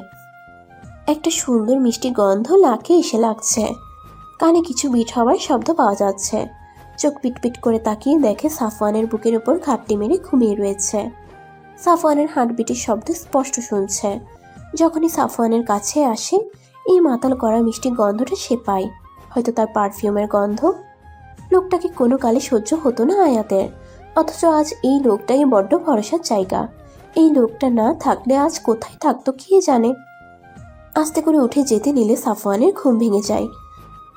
উদ্বিগ্ন হয়ে জিজ্ঞেস করে, কিছু লাগবে? হুম, তাহলে ঘুম ভেঙে গেছে, ফেরিতে উঠবে হয়তো বাস। আর কতক্ষণ? সকালের মধ্যে পৌঁছে যাব। ও, ঘুমিয়ে পড়ো। হুম। বলেই চোখ বন্ধ করে নিল। বেশ কিছুক্ষণ পর ঘুমের সাগরে তলিয়ে পড়ল আয়াত। সকাল 11টা। সাফওয়ানের বাড়ির সামনে সবাই। রীতিমতো মুখ খা হয়ে আছে আয়াতের। বিশাল বাংলো টাইপ 2 তলা বাড়ি। খুলনার নামকরা চাল ব্যবসায়ী নিজামউদ্দিন চৌধুরীর ছেলে সাফওয়ান। আয়াতের হাঁ করা মুখটি বন্ধ করে দিয়ে সাফওয়ান বলে, মুখ খুলে রাখলে মাছি ঢুকে যাবে। আপনিই তো বলেছেন আপনার আর্থিক অবস্থা ভালো নয়, তাহলে এইসব কি? আমি তো বলিনি আমার বাবার আর্থিক অবস্থা ভালো নয়, বলেছি আমার আর্থিক অবস্থা তো ভালো নয়। এসব বাবার, আমার নয়। ভাগ্যিস আপনার সাথে বাবার কোনোদিন যোগাযোগ হয়নি, মাথায় করে রাখতো আপনাকে। তাই বুঝি? তাহলে শ্বশুর আব্বাকে বলে সত্যি সত্যি বিয়েটা সেরে নেই। বলেই টিপ্পনি কেটে ব্যাগ কাঁধে নিয়ে ভেতরের দিকে রওনা দিল সাফওয়ান। ভেতরে যেতে না যেতেই একটি মেয়ে দৌড়ে এসে সাফওয়ানকে জড়িয়ে ধরল। ঘটনার আকস্মিকতায় সবাই অবাক হয়ে গেল। মেয়েটি তখন সাফওয়ানকে ছেড়ে সামনে দাঁড়িয়ে বলে, তোমাকে কত মিস করেছি জানো, একটা যোগাযোগ করলে কি হতো। অন্না, তুই বড় হয়েছিস, এখন তুই আর বাচ্চা নেই, সবাই দেখতেছে। বিয়ে তো করলে তোমাকেই করবো তাই না, কে দেখছে তাতে আমার কিছু যায় আসে না। তোর মতো মেয়েকে আমি বিয়ে করব কে বলেছে তোকে? মানে আমার মতো মেয়ে মানে? আমি বাল্যবিবাহের পক্ষপাতী না। এখন ছাড় আমাকে, আর একবার ধারে কাছে আসবি তো দেখিস কি করি। বলেই অন্যার থেকে নিজেকে ছাড়িয়ে নেয় সাফওয়ান। মেয়েটা 1 নম্বরের চিপকো, সম্পর্কে তার ফুফাতো বোন। এখনো কলেজের গণ্ডি পার হয়নি, অথচ বিয়ে স্বপ্ন বুনছে। অন্যার এমন সাফওয়ানের সাথে ঢলাঢলি আয়াতের বিরক্ত লাগছে। দাঁতে দাঁত চেপে সহ্য করছে। সুহানার সাথে সোহাগ আয়াতের পরিচয় করিয়ে দিল। সুহানাকে সব খুলে বলতেই এক লাফে বলে উঠল, সত্যি করে বলো তো আপু, তুমি সত্যি সত্যি দাদাকে পছন্দ করো না? মানে দেখো, আমার দাদা ভাইটা ফুল একটা প্যাকেজ। ইনকাম কম কিন্তু মানুষটা ভালো, একটু রাগী কিন্তু ভালো শিল্পী, দেখতেও খারাপ না। তোমার সাথে কিন্তু খারাপ মানাবে না। আমি বলে কি, ইফাত ভাইকে ছেড়ে দাদা ভাইকে বিয়ে করে নাও। এই 2 দিনে কি আমার ভাইটাকে একটু ভালো লাগেনি? সাফন ভাই আর আমি অসম্ভব। আমার জীবনে ইফাত না থাকলেও উনি আর আমি সম্ভবই না। সারাটাক্ষণ ওনার সাথে আমার 36-এর আখড়া লেগে থাকে। জানো, একবার শখ করে বলেছিলাম আমার একটা ছবি এঁকে দিতে, সে বলে কিনা আমার ছবি ক্যানভাসে তোলার অযোগ্য। ধর, ওকে দিয়ে কিচ্ছু হবে না। আয়াতের এখানে বেশ লাগছে। সাফওয়ানদের 51টি পরিবার, লোকে লোকে ভরপুর। সাফওয়ানের মা সেলিনা বেগম খুবই নরম কিসামের মহিলা। এত আদুরে মানুষও হয় তাকে না দেখতে মনেই হতো না। আসার পর থেকে আয়াতের যত্নে কোনো কমতি রাখেননি। সাফওয়ানের বাবার সাথে এখনো পরিচয় হয়নি। সাফওয়ানের দিদুন এখনো বেঁচে আছেন, হোসনে আরা বেগম। প্রচণ্ড দাপটে মহিলা। সোহাগ আর তার স্বভাব পুরো এক। এছাড়া সাফওয়ানের 2 চাচা এবং 1 ফুফুও এখানেই থাকেন। সাফওয়ানের ফুপু নিপা বেগম বিধবা। অন্না খুব ছোট থাকতেই তার বাবা মারা যায়। তখন থেকে নিপা বেগম এবং অন্না এখানে থাকেন। নিপা বেগম প্রচুর খিটখিটে স্বভাবের একজন। সারাক্ষণ সবার কিছু না কিছু ভুল ধরবেই সে। সাফওয়ানের চাচিরা একজন এক রকম। একজন সারাক্ষণ রান্নাঘরে দিন কাটায়, তো আরেকজন ড্রেসিং টেবিলের সামনে। সাফওয়ানের অন্না বাদেও 4 জন কাজিনও রয়েছে, সব স্টুডেন্ট। মোটামুটি একটা বিশাল পরিবার। সবাই নিজাম সাহেবকে জমের মতো ভয় পায়। 4 বছর আগে সাফওয়ানের গ্রাজুয়েশন যখন শেষের পথে, তখন নিজাম সাহেবের ইচ্ছা ছিল সাফওয়ান যাতে ব্যবসার হাল ধরে, কারণ বাড়ির সব ছেলেদের মধ্যে সাফওয়ানই বড়। কিন্তু সাফওয়ানের ইচ্ছে ছিল আর্টিস্ট হওয়া। ব্যবসাতে বসে নিজের স্বপ্নকে জলাঞ্জলি দিবে না বিধায় সে সেদিন ঘর ছেড়েছিল। সুহানা যখন সাফওয়ানের এই বাড়ি ছাড়ার গল্পটি বলছিল আয়াতকে, তখন আয়াতের নজর ছিল উঠানে বসে আড্ডারত সাফওয়ানের দিকে। লোকটির প্রতি সম্মান যেন আরো বেড়ে গেল আয়াতের। 2 দিন পর সন্ধ্যা 7টা। আজ সুহানার হলুদ। আয়াতের কাছে পরার মতো কিছু ছিল না বলে সোহাগের একটি কাঁচা হলুদ জামদানি শাড়ি তাকে পরিয়ে দেয় সোহাগ। ঘন কালো চুলগুলো খোপা করে তাতে বেলি ফুলের মালা পরিয়ে দেয়। হালকা সাজে আয়াতকে যেন সদ্য ফুটন্ত হলুদ গোলাপ লাগছিল। হলুদের অনুষ্ঠান শুরু হবে, তাই সব মেয়েরা টেবিল সাজাতে ব্যস্ত হয়ে পড়ল। সেলিনা বেগমের হাতে যে অনেক কাজ। এখনো ফলের ডালা সামনে যায়নি, কিন্তু মেয়েগুলোও হয়েছে এমন যে তাদের খুঁজে পাওয়া ভার। অগত্যা সামনে আয়াতকে পাওয়াই আয়াতের হাতে ফলের ঢালা দিয়ে বললেন, মা এটা একটু স্টেজে রেখে আয় তো। আচ্ছা আন্টি। এরপর আমার সাথে এসে একটু হলুদের ডালাও নিতে হবে। দেখ না, সবগুলো সাজতে বসেছে, যেন মিস ওয়ার্ল্ড প্রতিযোগিতায় যাবে। তোকে মাশাল্লাহ কি সুন্দর লাগছে না সেজে। তুই আমাকে একটু সাহায্য কর মা, আর বেশি সময়ও নেই। আচ্ছা আন্টি, তুমি টেনশন করো না। বলেই ফলের ডালা হাতে নিয়ে নিল আয়াত। বলে তো দিয়েছে ডালা নিয়ে যাবে, কিন্তু এত ভারী ডালা তার একার পক্ষে নেওয়া অসম্ভব। খুব কষ্টে স্টেজ অবধি নিতে নিতেই যখন ডালা পড়া ভাব, অমনি কেউ একজন এসে ডালাটি ধরে নেয়। সেই পরিচিত মিষ্টি গন্ধ। মানুষটি আর কেউ না, সাফওয়ান। হলুদ পাঞ্জাবি, কালো মুজিব কোটে আর সাদা চুড়িদারে তাকে বেশ মানিয়েছে। হাতে কালো ঘড়ি, চুলগুলো কপাল ঢেকে দিয়েছে। যে কোনো মেয়েকে ফ্ল্যাট করার ক্ষমতা রাখে সে। আয়াতের হাত থেকে ডালা নিয়ে নিজেই রেখে দেয় স্টেজের টেবিলে। পর মুহূর্তে বলে, যা পারো না শুধু শুধু ভাব নিয়ে সেটা করার কি আছে? আমি তো তাও কাজ করার চেষ্টা তো করছি। আপনার হবু বউ অন্যার মতো আটা ময়দা সুজি ঘষাঘষি তো করছি না। এই মুখে মুখে তর্ক করবা না। কোথায় হেল্প করেছি ধন্যবাদ দিবে তা নয়। বেশ করেছি। কিসে হেল্প বলুন তো? সারাক্ষণ ঠেস দিয়ে কথা বললে সেটাকে হেল্প বলে না, আর যাই বলুক। তুমি আস্ত একটা ঝগড়ুটে। এখন আমি তো ঝগড়ুটে হবই। আসলে কি বলুন তো, আপনার অন্না আছে না? এই কি অন্যান্য লাগিয়েছো? ও আমার ফুফাতো বোন। বলেই সেখান থেকে চলে যায় আয়াত। ইচ্ছে করে সাফওয়ানের সাথে বাঁধালো সে। আসার পর থেকে একবারও আয়াতের খোঁজ নেয়নি সে। উপর থেকে যখন তার সাথে কথা বলতে গিয়েছে, আয়াত পিছনে লেগেই ছিল, আর সাফওয়ান তাকে প্রশ্রয় দিয়ে গেছে। যদি তার অন্যার প্রতি দরদি না থাকে, তবে কেন কিছু বলছে না মেয়েটিকে? মনে মনে হাজারো বকাঝকা করেই যাচ্ছে সাফওয়ানকে। রান্নাঘর থেকে হলুদের ডালাটা নিয়ে না দেখে আপন মনে হাঁটতে হাঁটতে কখন যে নিপা বেগমের সাথে ধাক্কা লেগে যায় সেদিকে খেয়ালই নেই আয়াতের। এদিকে ধাক্কা খেয়ে তার হাতে থাকা হলুদের ডালা নিচে পড়ে যায়। সব হলুদ নিচে পড়ে একাকার হয়ে যায়। সাথে নিপা বেগমের শাড়িতে খানিকটা হলুদ পড়ে। এমনি নিপা বেগমের মেজাজ তিরিক্কি থাকে। তার উপরে ওনার শাড়ি নষ্ট হয়ে যাওয়ায় আরও মেজাজ বিগড়ে যায় তার। ফোঁস করে বলে ওঠেন, এই মেয়ে কানা নাকি তুমি? দেখে চলতে পারো না? সরি আন্টি, আমি সত্যিই দেখিনি। তোমার জন্য আমার শাড়ি তো নষ্ট হলোই, সাথে সব হলুদ নষ্ট হয়ে একাকার অবস্থা। এই মেয়ে, তোমার জন্য এখন আমার ভাতিজির হলুদটা লন্ডভন্ড হয়ে যাবে। অলক্ষণে মেয়ে। আন্টি, আমি এখনই হলুদের ব্যবস্থা করতে বলছি। হ্যাঁ নিপা, সামান্য হলুদই তো, আরো হলুদ আছে রান্না করে। তুমি ড্রেস বদলে নাও, শুধু শুধু সিন বানিও না।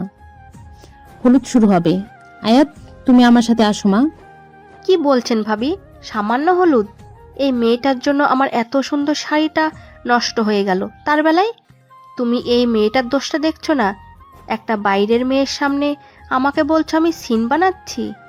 আন্টি, দোষ আমি করেছি, ক্ষমাও চাচ্ছি। তাহলে কেন অহেতুক আন্টিকে কথা শোনাচ্ছেন? মুখে মুখে তর্ক করে যাচ্ছ? এই শিক্ষা দিয়েছে তোমার বাবা মা? এই শিক্ষা দিয়েছে? বাবা মা তুলে কথা বলার পর আয়াত আর নিজেকে আটকে রাখতে পারল না।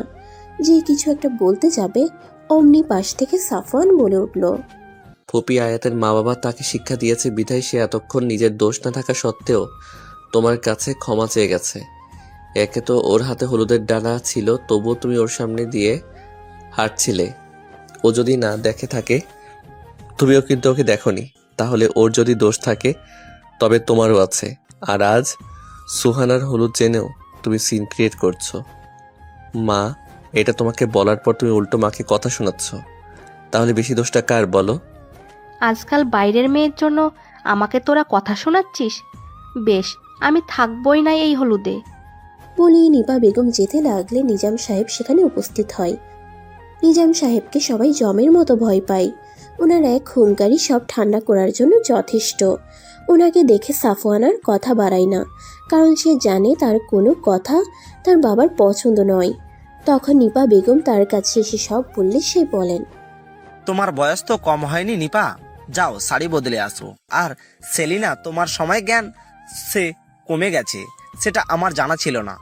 8টা বাজতে 15 মিনিট বাকি, 15 মিনিটে অনুষ্ঠান শুরু হওয়া চাই আমার। ভাইজান, আপনি? যা বলার হলুদ অনুষ্ঠানের পর শুনবো। নিজাম সাহেবের হুঙ্কার যেন ওষুধের মতো কাজ করেছে। নিপা বেগম ফুসফুস করতে করতে ভেতরে চলে গেলেন। নিজাম সাহেবের চেহারাটাই পুরনো দিনের দারোগা টাইপ। উনি আয়াতকে যখন দাঁড়াতে বলে এগিয়ে গিয়ে তার সামনে দাঁড়ালেন, আয়াত ভয়ে ঢোক গিলা শুরু করলো। আয়াতের ভয় সাফওয়ানের চোখ এড়ালো না। যে বাবার সাথে বিগত 4 বছর কথা বলেনি, আজ আয়াতের জন্য বাবার পুনরায় আয়াতের সামনে দাঁড়ালো সে। ধীর কণ্ঠে বলল, আব্বা, ওর দোষ নেই, ইচ্ছে করে ফুপির গায়ে হলুদ ফেলেনি। তোমার থেকে আমার বয়স এবং অভিজ্ঞতা 30 বছর বেশি, তাই তোমার কাছে শুনতে হবে নাকি ভুল কি ঠিক। আর আমি ওর সাথে কথা বলতে চাচ্ছি, তোমার সাথে না। কিন্তু ইটস ওকে সাফওয়ান ভাই। জি আঙ্কেল, বলুন। তুমি কি সুহানা বান্ধবী? জি, কেন? কিভাবে বন্ধুত্ব ওর সাথে? কলেজের মাধ্যমে ওর সাথে এক কলেজে অনার্স করেছি। তাহলে তুমি আমার মেয়ের মতো। এখন যা ঘটেছে এটা এই বাড়ির হরহামেশার কাহিনী। নিপার কথায় কিছু মনে করো না, ওর মেজাজটা একটু খিটখিটে, এমনি মানুষ ভালো। তোমার সাথে আমার পরিচয় হয়নি। তোমার নাম জানে কি? আয়াত। বাহ, সুন্দর। বাবা কি করেন? বাবা রিটায়ার্ড মেজর জেনারেল। আর্মি নাকি? আমার বেশি কিছু বন্ধু আছে আর্মিতে, তারাও রিটায়ার্ড করেছেন। কাল বিয়েতে আসবেন। তোমার কোনো সমস্যা হলে সেলিনাকে জানিও। আর নিপার কথায় কিছু মনে করো না। জি আঙ্কেল, আপনি টেনশন করবেন না। নিজাম সাহেব কথা বলে চলে যাবার পর যেন সাফওয়ান আর আয়াত হাফ ছেড়ে বাঁচল। ভেবেছিল নিজাম সাহেবের হাতে এই বুঝি ধরা খেলো। নিজাম সাহেব এত ভালো ব্যবহার করবেন এটা যেন কল্পনারও বাহিরে। সাফওয়ান যেই না আয়াতকে কিছু বলতে যাবে, অমনি ভেঞ্চি কেটে হাঁটা দিল সে। যা বাবা, আমি কি করলাম? হতবাক দৃষ্টিতে আয়াতের যাবার পথে তাকিয়ে থাকলো সাফওয়ান। এই মেয়ের কখন কিসের মুড হয় সেটা হয়তো সে নিজেও জানে না। রাত 3টা। অনুষ্ঠান শেষ হতে হতে রাত 12টার উপর বেজে গিয়েছিল। তারপর সব গুছাতে গুছাতে 1:30 বেজে গেছে। তাই যে যেখানে জায়গা পেয়েছে ঘুমিয়ে পড়েছে। খুব ক্লান্ত লাগছে আয়াতের, মেজাজটাও ভীষণ খারাপ। অন্না মেয়েটা সাফওয়ানের পিছনে ছাড়েনি, সারাক্ষণ চুইংগামের মতো লেগেছিল। সাফওয়ানেরও দোষ ছিল, এত সাজের ঘটার কি ছিল? দূর, এখন ঘুমানো দরকার। কিন্তু প্রশ্ন হচ্ছে ঘুমাবে কোথায়? সোহাগ আপু বলল সুহানার রুমে যেতে, কিন্তু সুহানার রুমে শ্বাস ফেলবার জায়গাটুকু নেই এখন। আচ্ছা, ছাদে গেলে তো মন্দ হয় না। ধীর পায়ে বালিশ হাতে রওনা দিল আয়াত। গন্তব্য ছাদ। সাফওয়ানদের ছাদটি বেশ বড়, মাজা অবধি রেলিং, এক পাশে ফুলের টবের সারি। গোলাপের গন্ধে মম করছে ছাদটি। অন্য পাশে বিশাল দোলনা। দোলনায় বালিশটা রেখে রেলিংয়ের দিকে চলে যায় সে। বুক ভরে নিঃশ্বাস নিতে ইচ্ছে হচ্ছে তার। গাড়ি ঘোড়ার কৃত্রিম শহরে পাওয়া গেলেও এই মুক্ত বাতাসটা পাওয়া যায় না। নীরবতার আকাশটা আজ জ্যোৎস্নায় আলোকিত। তুমি এখানে কি করছো? হুট করে কারোর কথা শুনে আটকে উঠল আয়াত। বাড়ির প্রতিটা জীব ঘুমন্ত। এই মাঝরাতে কারোর ছাদের আসার কথা না। পেছনে ফিরে যেন বুকে ঢেউ খেলে যায় আয়াতের। চাঁদের আলোতে তুলি হাতে পুরুষটিকে ঠিক যেন গ্রিক দেবতা জিউসের ন্যায় লাগছে। এত সুন্দর পুরুষ হয় বুঝি? সাদা পাঞ্জাবি, তাতে রঙের ছাপ লেগে আছে। চুলগুলো বাতাসের উন্মাদনায় দোলা খাচ্ছে। সামনে দাঁড়ানো পুরুষটি যে আর কেউ নয়, সে যে সাফওয়ান। লোকটার প্রতিটা কাজ আজকাল উন্মাদনার পরশ দিচ্ছে আয়াতকে। আয়াতকে হাবলার মতো হাঁ করে তাকিয়ে থাকতে দেখে অনেকটা অস্বস্তির মাঝে পড়ে যায় সাফওয়ান। তুড়ি দিয়ে তাকে পুনরায় জিজ্ঞেস করে, এত রাতে এখানে কি করছো? হ্যাঁ। কি হ্যাঁ, ঘুমাওনি কেন? ও। এবার কাছে যেয়ে ঝাঁকিয়ে জিজ্ঞেস করে, এই মেয়ে নেশা করছো নাকি? হ্যাঁ ও কি হয়েছে? এভাবে কি রেখে যাচ্ছ? আপনাকে দেখছি। মুখ ফসকে বলে নিয়ে জিভ কেটে বসে, তারপর সামলে নিয়ে বলে, না মানে আপনাদের ছাদে দেখছি। এত রাতে? তো কি করব, আপনার বউ অন্না বারবার গায়ে পা তুলে আমার ঘুম ভেঙে দিয়েছে, তাই ছাদে এসেছি। আপনি কি করবেন শুনি? আমার রুমে সব মামারা ঘুমাচ্ছে, তাই ছাদে এসেছি কাজ করতে। ছবি আঁকছিলেন বুঝি? না, তুলি হাতে মাটি খুঁড়ছিলাম। এভাবে বলেন কেন? সোজা প্রশ্নের সোজা উত্তর দিলে কি হয় আপনার? সকালে উঠে যদি তোমাকে আর আমাকে একসাথে এখানে দেখে, বুঝতেছো কি হবে? আমি ভোরে চলে যাব। আহারে কি ভোরে ওঠা মানুষ আমার। তাহলে আপনি চলে যাবেন। কি বুদ্ধি! I know. আচ্ছা কি আঁকছিলেন? দেখানো যাবে না, সিক্রেট। আর সাফন ভাই দেখেন না। উফ, জিদ করো না, এখনো কমপ্লিট হয়নি। কমপ্লিট হলে তোমাকে প্রথম দেখাবো। সত্যি তো? প্রমিস? প্রমিস। বলে আয়াতকে কোনো মতে সামাল দিল সাফওয়ান। আয়াত আর জিদ না করে যে দোলনায় গিয়ে বসলো। প্যান্টিংটা ঢালা দিয়ে হাত ধুয়ে আয়াতের পাশে গিয়ে বসে সে। সাফন ভাই, ভালোবাসায় বিশ্বাস ভাঙার কষ্টটা খুব দুঃসহনীয়। আচ্ছা আপনি কোনোদিন কাউকে ভালোবাসেননি? উদাস চিত্তে শান্ত গলায় প্রশ্ন ছুড়ে দেয় আয়াত। হঠাৎ আজ এই প্রশ্ন? এমনি শুনেছি কষ্ট না পেলে শিল্পী হওয়া যায় না। কথাটার যথার্থতা পরীক্ষার বৃথা চেষ্টা বলতে পারেন। আমি ভালো শিল্পী নই, এবার বুঝে নাও। আমি বাড়ি ফিরে যাব সাফন ভাই। হঠাৎ? ইফাত কথা রাখিনি, তাই বলে দেউলিয়ার ঘোরার মানে হয় না। বাবা মারবেন বকবেন মেনে নিব। বাবা হয়তো এখন রেগে আছেন, হয়তো থাকবেন, কিন্তু দোষ তো আমার, তাই না? আমি যদি নিজের দোষ মেনে ক্ষমা চেয়ে নেই, আমার মনে হয় উনি ক্ষমা করে দিবেন। যাক, ঘটে সুবুদ্ধির উদয় হয়েছে। বেশ, আর তো 3 দিন, এরপর তোমাকে বাসায় দিয়ে আসবো তাহলে। Thank you. আপনার কাছে সারা জীবন কৃতজ্ঞ থাকব। এই 6 দিন আমার জীবনের শ্রেষ্ঠ 6 দিন। এই 6টা দিন না থাকলে আপনাকে হয়তো সারা জীবন অসহ্যের কাতারেই রাখতাম। তাই বুঝি? আমাকে এত অসহ্য লাগতো তোমার? তাই নয় কি? আপনি বলেন এই 4 বছর আপনার সাথে আমার পরিচয় একবার ভালো ব্যবহার করেছেন? অন্যার সাথে এর চেয়ে মিষ্টি করে কথা বলেন আপনি। হিংসা হচ্ছে বুঝি? বয়েই গেছে। কোন ছুটিটা কখন যে সকাল হয়ে গেছে টের পায়নি তারা। ভোরের প্রথম কিরণে মুগ্ধ নয়নে আয়াতের দিকে তাকিয়ে আছে সাফওয়ান। এত স্নিগ্ধ মেয়েটাকে সারা জীবন নিজের কাছে রেখে দিতে ইচ্ছে করছে। আয়াত উঠে নিচের দিকে চলে যাবার সময় পিছু ডাকে সাফওয়ান। শান্ত স্বরে জিজ্ঞেস করে, তুমি কি এখন ইফাদের জন্য অপেক্ষায় আছো? জানি না, আজকাল তার আনাগোনা আমার হৃদয়ে বন্ধ হয়ে গেছে। তাকে নিয়ে কোনো স্বপ্ন বুনে না ভাবনা না। হয়তো অপেক্ষার প্রহর আর গুনতে চায় না বেহায়া মনটা। যদি কেউ নতুন করে বন্ধ হৃদয় দরজায় করে না রে, তবে এবার আর অন্ধ হয়ে দরজা খুলবো না। কাঠ খড় পোড়াতে হবে, কিন্তু তাহলে করার সুযোগ দিচ্ছ? বাবার হৃদয়ে দরজায় করাটা আগে নাড়তে হবে। বাবা দরজা খুলে আমন্ত্রণ জানালে আমার কোনো সে নেই। যা একটু বন্ধুর চান্স নিত, তাও হবে না। থাকেন, আমি যাই। বলেই রুমের দিকে হাঁটা দিল আয়াত। আর তার যাওয়ার পানে এক দৃষ্টিতে তাকিয়ে আছে সাফওয়ান। 2 দিন পর আজ সুহানার বিয়ে। কমিউনিটি সেন্টারে বিয়েটা হবে।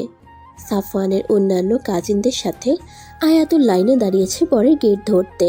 নিজাম সাহেব প্রচুর নামি দামি লোকদের একজন বিধায় আত্মীয়ের এবং গেস্টের অভাব নেই। সবাইকে গোলাপ জলের ছিটা দিয়ে বরণ করছে আয়াতরা। হুট করে একজন গেস্টের দিকে গোলাপ জল ছিটাতেই হাত আটকে গেল তার। গেস্টিও আয়াতকে নিপুণ শুকনো দৃষ্টিতে পর্যবেক্ষণ করে যাচ্ছে। আয়াতের চোখে পানি ছলছল করছে। এভাবে তার সাথে দেখা হবে এ যেন মানতে পারেনি সে। মনের অজান্তেই মুখ ফসকে বেরিয়ে গেল আয়াতের। বাবা, বাবা তুমি এখানে? রামিম সাহেব কড়া নজরে তার দিকে তাকিয়ে রয়েছেন। তার চোখে কৌতূহলের ছাপ ফুটে উঠেছে। এত মেহমানের মাঝে নিজের রাগও প্রকাশ করতে পারছেন না। শারমিন বেগম দৌড়ে এসে মেয়েকে জড়িয়ে ধরলেন। এক সপ্তাহ মেয়েকে না দেখে অস্থির মনটা আজ শান্ত করছেন। আয়াত ও মাকে কাছে পেয়ে পাগলের মতো কাঁদছে। মা মেয়ের এমন মিলন সবার চোখ এড়ালো না। সাফওয়ানের পরিবারের লোকেরা কৌতূহলী দৃষ্টিতে তাকিয়ে আছে, কিন্তু অনুষ্ঠান বিধায় কোনো প্রশ্ন করার সুযোগ পাচ্ছেন না। রামিম সাহেব উত্তেজিত হয়ে জিজ্ঞেস করলেন, তুমি এখানে কি করছো? আমি তো ভেবেছিলাম ওই লাফাঙ্গার সাথে পালিয়ে আমার মুখে চুনকালি লেপে দিতে বিয়ে করে ফেলেছো, কিন্তু এখানে তোমাকে দেখবো তা আশা করিনি। তা কোথায় তোমার গুণধর বয়ফ্রেন্ড কাম হাজব্যান্ড? আয়াতের মুখে যেন তালা পড়ে গেল। কি বলবে বুঝেই পাচ্ছিল না।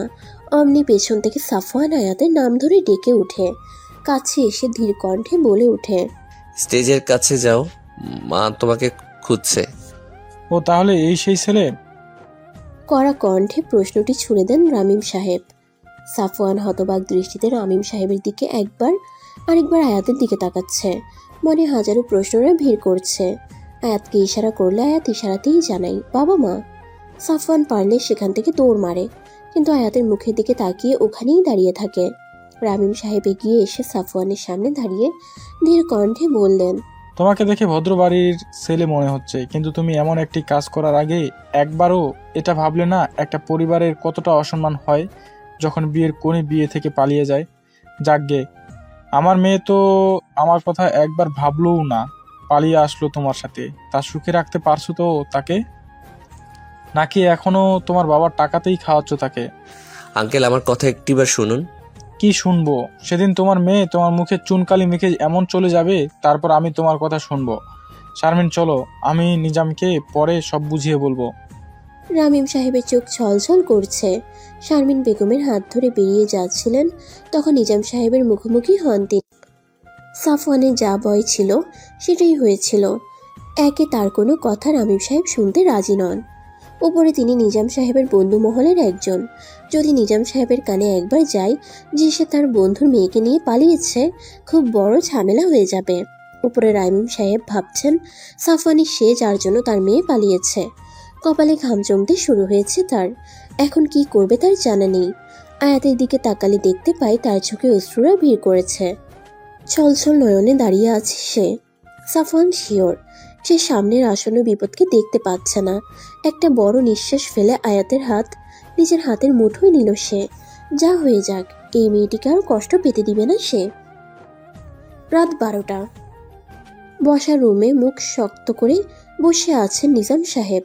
অন্য সোফায় রামিম সাহেব এবং শারমিন বেগম বসা। সেলিনা বেগম একই মেয়েকে বিদায় দিয়ে দুঃখের ভেতরে আছেন। এক কোনায় সাফওয়ান আয়াতের হাত নিজ হাতে মুঠো করে দাঁড়িয়ে আছে। রামিম সাহেব যখন নিজাম সাহেবকে সব খুলে বলেন, তখন অনুষ্ঠানের খাতিরে ওই মুহূর্তে তিনি মৌনতা বজায় রাখেন আর রামিম সাহেবের কাছে অনুরোধ করেন যাতে তিনি আজ রাত এখানেই থাকেন। ব্যাপারটা খোলাসা না হওয়া অবধি রামিম সাহেবের যাওয়াটা ঠিক দেখাবে না। আয়াত এর মাঝে রামিম সাহেব এবং শারমিন বেগমের সাথে হাজারো বার কথা বলার চেষ্টা করে, কিন্তু ফলাফল শূন্য। নিজাম সাহেব এবার একটু নড়ে চড়ে বসে সাফওয়ানকে জিজ্ঞেস করেন, তুমি কি এই মেয়েকে পার্লার থেকে নিয়ে পালিয়েছিলে? জি বাবা। তোমরা কি বিয়ে করেছো? বাবা, আগে আমাদের পুরো কথাটা শুনেন। বিয়ে করেছো কিনা? না। অথচ একসাথেই থাকতে? জি। ছি ছি, এই শিক্ষা আমি তোমাকে দিয়েছি। ঢাকায় যে এই উন্নতি হয়েছে তোমার। আঙ্কেল, সাফন ভাইয়ের দোষ নেই, ওর সাথে আমি পালিয়েছি, কিন্তু ও আমার সাথে পালায়নি। এই মেয়ে, তুমি চুপ থাকো। আমি আমার ছেলের সাথে কথা বলছি, আর কি আবাল তাবাল বলছো তুমি? আপনি আমার উপর চিল্লান, ওকে বকছেন কেন? ও কি করেছে? তুমি একে দোষ করেছো, উপরে সাফাই গাইছো। রামিম সাহেব নিজাম সাহেবকে শান্ত করতে বললেন, শান্ত হ, তোর ছেলের প্রতি আমার কোনো আপত্তি ছিল না, শুধু বেকার বিধায়। কে বেকার? আমার ব্যবসায় যোগ দিবে না বলে ঘর ছেড়েছে 4 বছর। আর্টিস্ট হবে, সামান্য একটা চাকরি করে ঢাকায়, আর আর্ট করে ছবি বেচে খায়। তাহলে আয়াত যে বলতো সে কাজ কাম করে না? হয়তো এসব আমার মতো তারও কাজের পর্যায়ে পড়েনি। তাহলে তো কথাই নেই। দেখো, ওরা একে অপরকে যেহেতু ভালোবাসে, একসাথে 1 সপ্তাহ আছে, তাই ওদের বিয়েটা করে দেওয়াটাই বেটার। রামিম সাহেবের 360 ডিগ্রি অ্যাঙ্গেলের পোলটি আয়াত এবং সাফওয়ানের বজ্রপাত ঘটালো। নিজাম সাহেব আমতা আমতা করে বললেন, কিন্তু তোর তো ওকে অপছন্দ ছিল, এখন নেই। ছেলে স্বাবলম্বী, আমার মেয়েকে ভালোবাসে, আর কি চাই আমার? তুই পরিবারের সম্মানের ব্যাপারে ঠিক আছে, তাহলে সামনের শুক্রবার এদের বিয়ে আয়োজন করি। এত দ্রুত? আমি তো...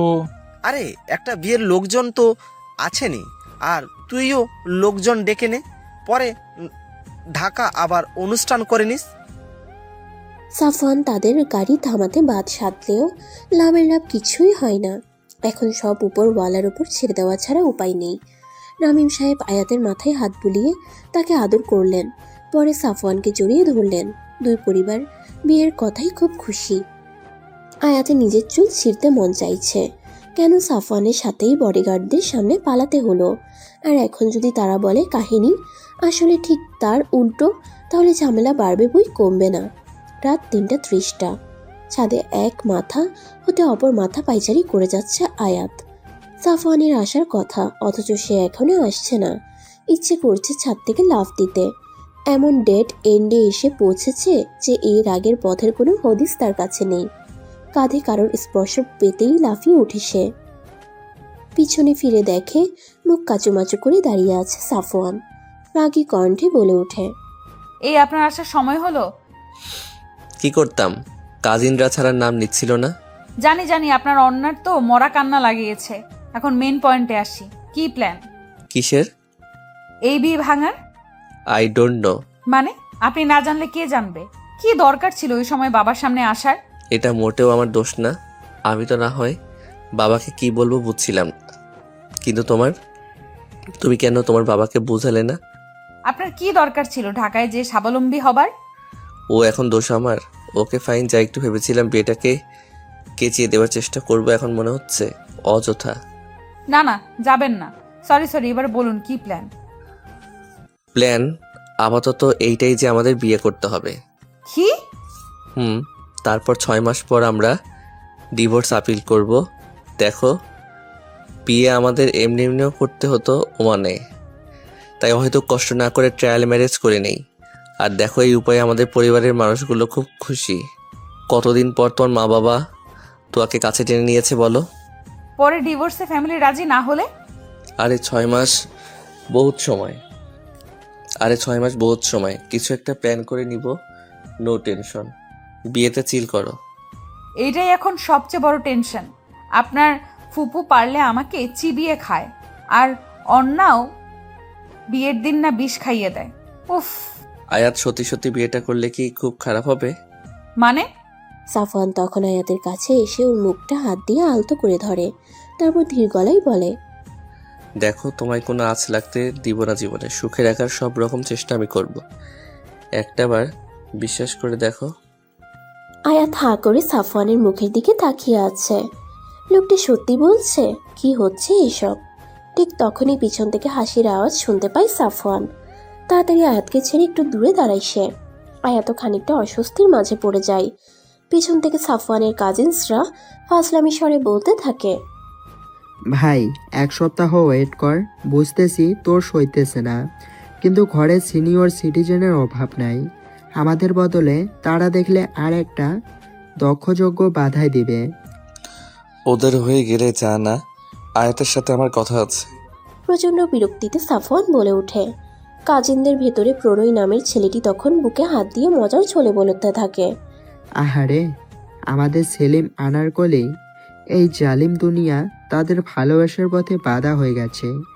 এজন্য বলে প্রেমেরই নাম বেদনা। থাপড়া না খাইতে চাইলে ভাগ এখান থেকে, আমি 10 অবধি গুনবো। থাক, আপনি রুমে যান, কালকে আবার সুহানার বউ ভাত। এখন না ঘুমালে পরে কালকে কষ্ট হবে। আমি রুমে যাচ্ছি। ঠিক আছে। সাফওয়ানের সাথে কথা বলে আয়াত নিচে নেমে যায়। রুমে শ্বাস ফেলানোর মতো জায়গা নেই, কিন্তু কিছু করার নেই, এখানেই ঘুমাতে হবে আয়াতের। সারা রাত এপাশ ওপাশ করেই কাটালো সে, ঘুমের ছিটা বিন্দুও আসলো না চোখে। মাথায় একটা প্রশ্ন ঘুরপাক কাটছে, তখন সাফওয়ানের কথাটা কি সে সিরিয়াসলি বলেছে নাকি কাজিনসটা চলে আসাতে কথা ঘোরানোর জন্য বলেছে? উফ, আর ভাবতে পারছে না, বিয়েটা হয়তো সত্যিই করতে হবে। 3 দিন পর বিকেল 4টা, হলুদের শপিংয়ে সাফওয়ানের পুরো পাল্টনের সাথে আয়াত এবং শারমিন বেগমও বেরিয়েছেন, শুধু অন্না এবং নিপা বেগম আসেননি। নিপা বেগমের আয়াতকে কিছুতেই পছন্দ না, আর অন্না, সে তো তার এত বছরের ক্রাশ কম লাভের বিয়ে হয়ে যাওয়ায় দুঃখে বাঁচে না। এই 3 দিন এক মুহূর্তের জন্য সাফওয়ান এবং আয়াত একে অপরের সাথে কথা বলতে পারেনি, যেটুকু পেরেছে সেটা শুধু ফোনে। তাও সাফওয়ানের ফোন তার কাজিনসদের হেফাজতেই ছিল। আয়াতের মাথায় জট লেগে আছে, ইচ্ছে হচ্ছে সাফওয়ানের মাথা ফাটিয়ে দিতে। কেন তার মোবাইল কাজিনদের কাছে রাখতে হবে? ঘর তো নয়, মনে হচ্ছে জেলার। সব লোক এসে হাজির হয়েছে।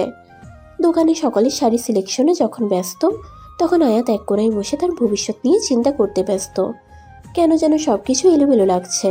সাফওয়ানকে যে তার জীবনসঙ্গী হিসেবে অপছন্দ এমন কিছু না, এই শপিং, হলুদ, কাবিন, এই ব্যাপারগুলো মন্দ ঠেকছে না, কিন্তু মনটা বড্ড অশান্ত হয়ে আছে। এমন যে হবার কথা ছিল না। ঘটনাগুলো খুব দ্রুত ঘটছে। সাফওয়ানের প্রতি এলোমেলো অনুভূতির অস্তিত্বগুলো তাকে বারবার শিহরিত করছে। এই অস্তিত্বগুলোর নাম তার অজানা। একে এই অজানা অনুভূতিগুলো তাকে গ্রাস করছে। ওপর থেকে ভয় হচ্ছে যদি পুনরায় বিশ্বাসের বদলে অবিশ্বাস শেষে ধরা দেয়, তখন নিজেকে সামলানো খুব কষ্টদায়ক হয়ে পড়বে। কাঁধে কারো স্পর্শ পেলে মাথা তুলে তাকায় সে। সাফওয়ান তার সামনে কৌতূহলী দৃষ্টি নিয়ে দাঁড়িয়ে রয়েছে।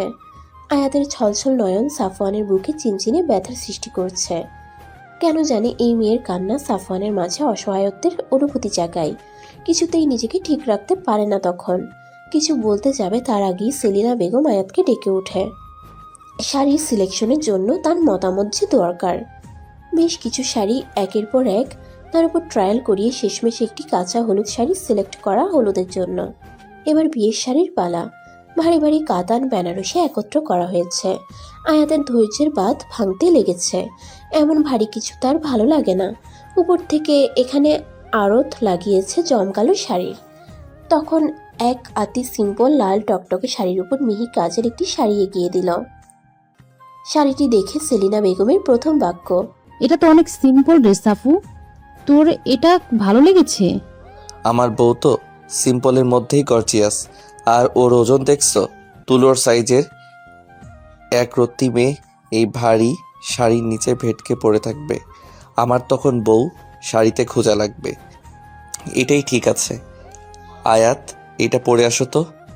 মনে মনে বেশ শান্তি লাগছে আয়াতের। শাড়িটা আয়াতেরও বেশ ভালো লেগেছিল, কিন্তু মুরব্বীদের সামনে হবু বউ পকপক করবে, ঠিক মানাবে না। আয়াত যখন শাড়িটি পরে সামনে আসে, মুখ যেন হাঁ হয়ে যায় সবার। উজ্জ্বল লাল রঙে মেয়েটিকে অপ্সরার চেয়ে কম লাগছে না। গায়ের রঙের সাথে রঙটি মিশে আছে। এত সাধারণ শাড়িও যে কাউকে এতটা সুন্দর করে তুলতে পারে, তা আয়াতকে না দেখলে বোঝার উপায় ছিল না। সাফওয়ানের চোখ আয়াতের মধ্যে আটকে গেছে। শাড়িটাকে আয়াতকে মানাবে এটা তার কল্পনাই ছিল, কিন্তু এতটা অপরূপ লাগবে এটা কল্পনার বাহিরে ছিল। যেন ফুটন্ত লাল গোলাপ তার সামনে দাঁড়ানো। সবার মিটিমিটি হাসি আর খোঁচার জন্য তাড়াতাড়ি চোখ সরিয়ে নিল সে। এখনো হার্টবিট বেড়ে রয়েছে তার।